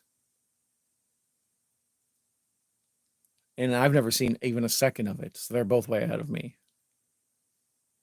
Kites are dangerous. You got to watch out for them.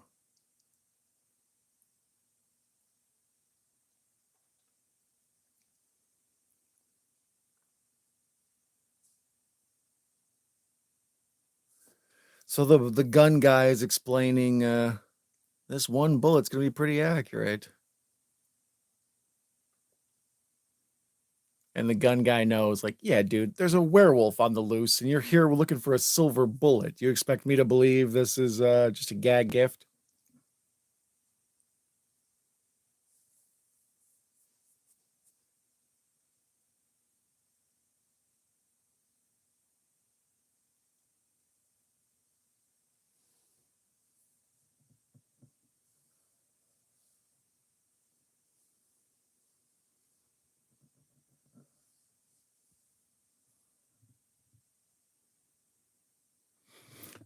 So this is good though too. More story building. We've been building this whole time where the mom and the dad are maybe on the verge of a split. So the kids are sort of troubled by all that. And then the werewolf story's also going on. So like, they got a lot on their plate. So the mom and the dad are going away to like rekindle their romance or whatever, a little vacation alone. And that's a good like get them out of the house for this story kind of thing, like in The Gate.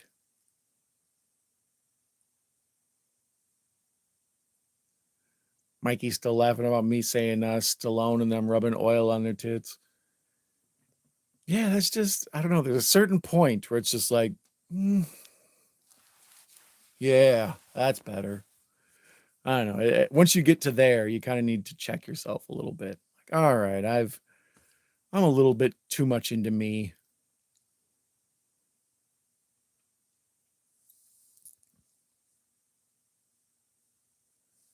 Red only believes the kids about werewolves when he's sober. Once he's drunk and wakes up and realizes how much of an idiot he is, then it backfires. The wolf actually shows up. Yeah, pretty much.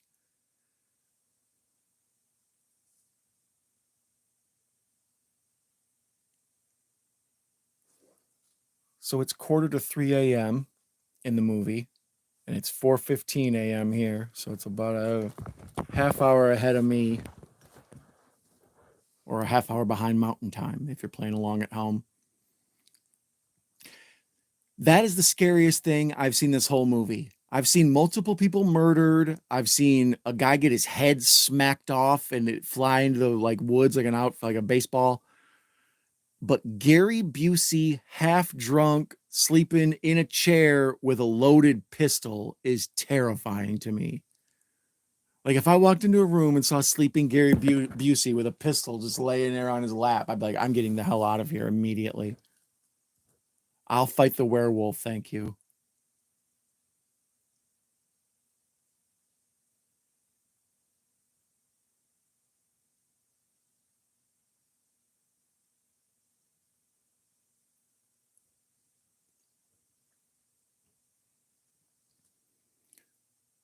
The moon's not down yet. Well, it's damn near down.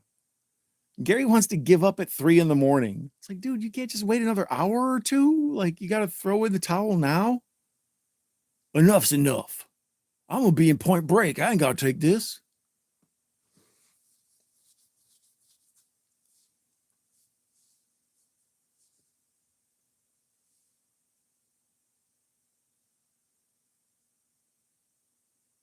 don't know what else Busey had done before this. I know he did what's it called, The Long Summer or whatever, where he's like the surfer guy. Is that the one he's in? He's in one of them surfer movies. I know that's where he got his big break. Okay, can you not hold the loaded pistol an inch away from the child's head? I mean, I know you got other things in mind, but gun safety, trigger discipline. Okay, thanks.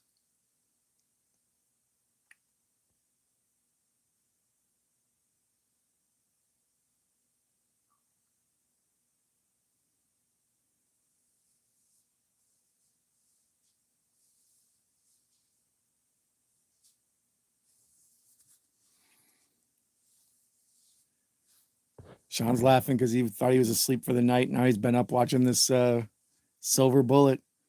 It's a perfect time, Sean. It's a harvest moon. We're getting ready to go into Halloween. It's just it's an undeniable experience. Up the light of the full moon out your window, and Gary Busey holding a silver bullet as werewolf attack.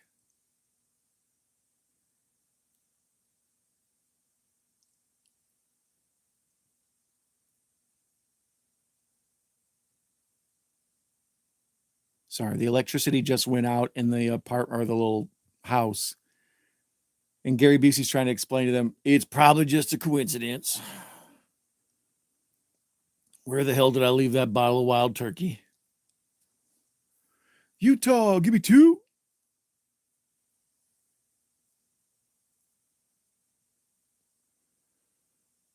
Well, I like having here, Mikey. That's the thing.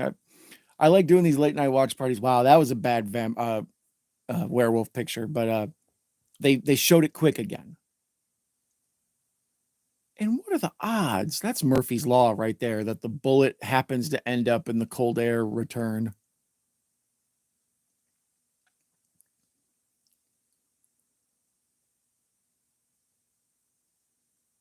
So he's fully wolfed out. The patch is off. He's just beating up the whole family with one eye. Come at him from his right. Like, yeah, try to get him on his right side.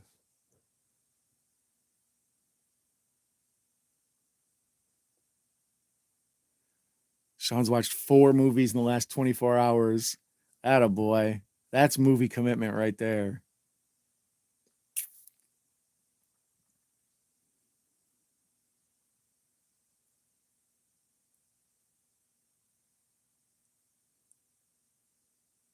Yeah, some of the wolf effects, once or twice, the shots are half sketchy.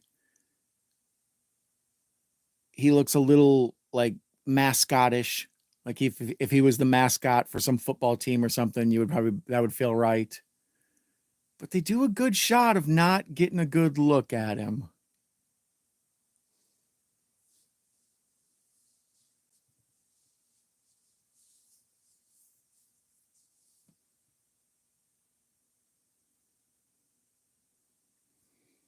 Yeah, Mikey said he popped in for Killer Clowns with Sean earlier.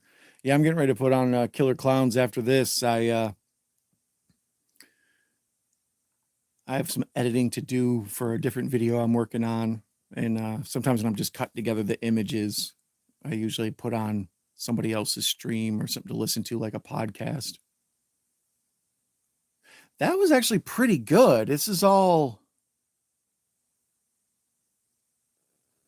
If I had to guess, that's a bunch of hairs put through fake latex skin, and then they pull the hair back out so it looks like the hair is going back into the skin. And then one last jump scare.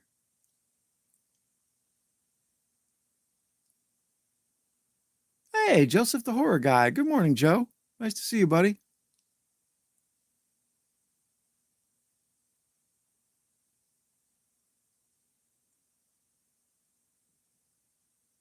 That's right. Joe's getting ready to head away on vacation.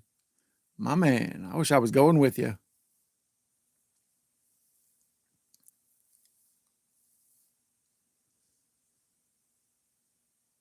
Yeah, Mikey, I appreciate you being able to make it to these live streams too, buddy. I know it got to work around your work schedule and all that.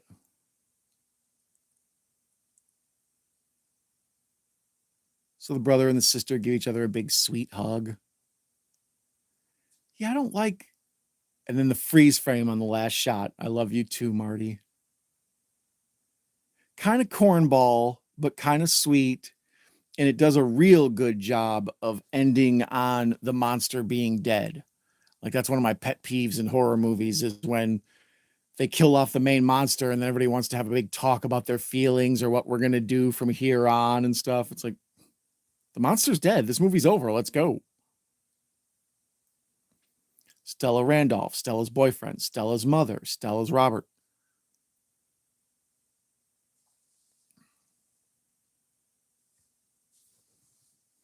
All right, Joseph, you have a good one, man. You have a safe trip, buddy. I hope you like Florida.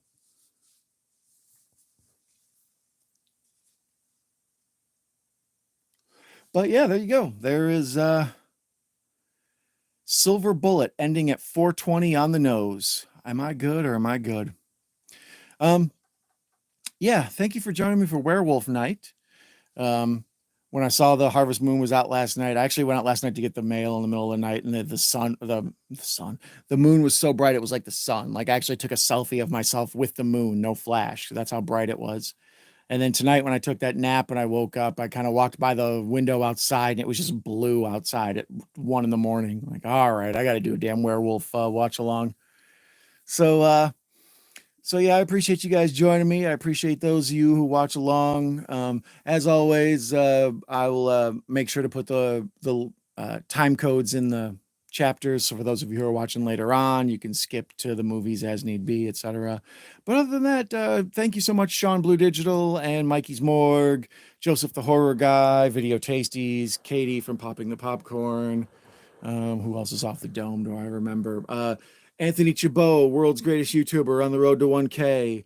Let's see, who else am I forgetting? Anybody else? No, I'll say Gareth twice because I like Gareth. All right, guys. Well, I appreciate you coming by and hanging out and enjoying this full moon double feature with me. You guys enjoy the rest of your night, and I will be seeing you a ton coming up over the next month or so with Halloween content on this channel and other channels. So, I'm glad to give you a wrench, Mikey. You need some power around here, by God. You're a beloved member of the community. So, you guys all take care. Everyone, everywhere. I love you. Bye. Happy spooky season.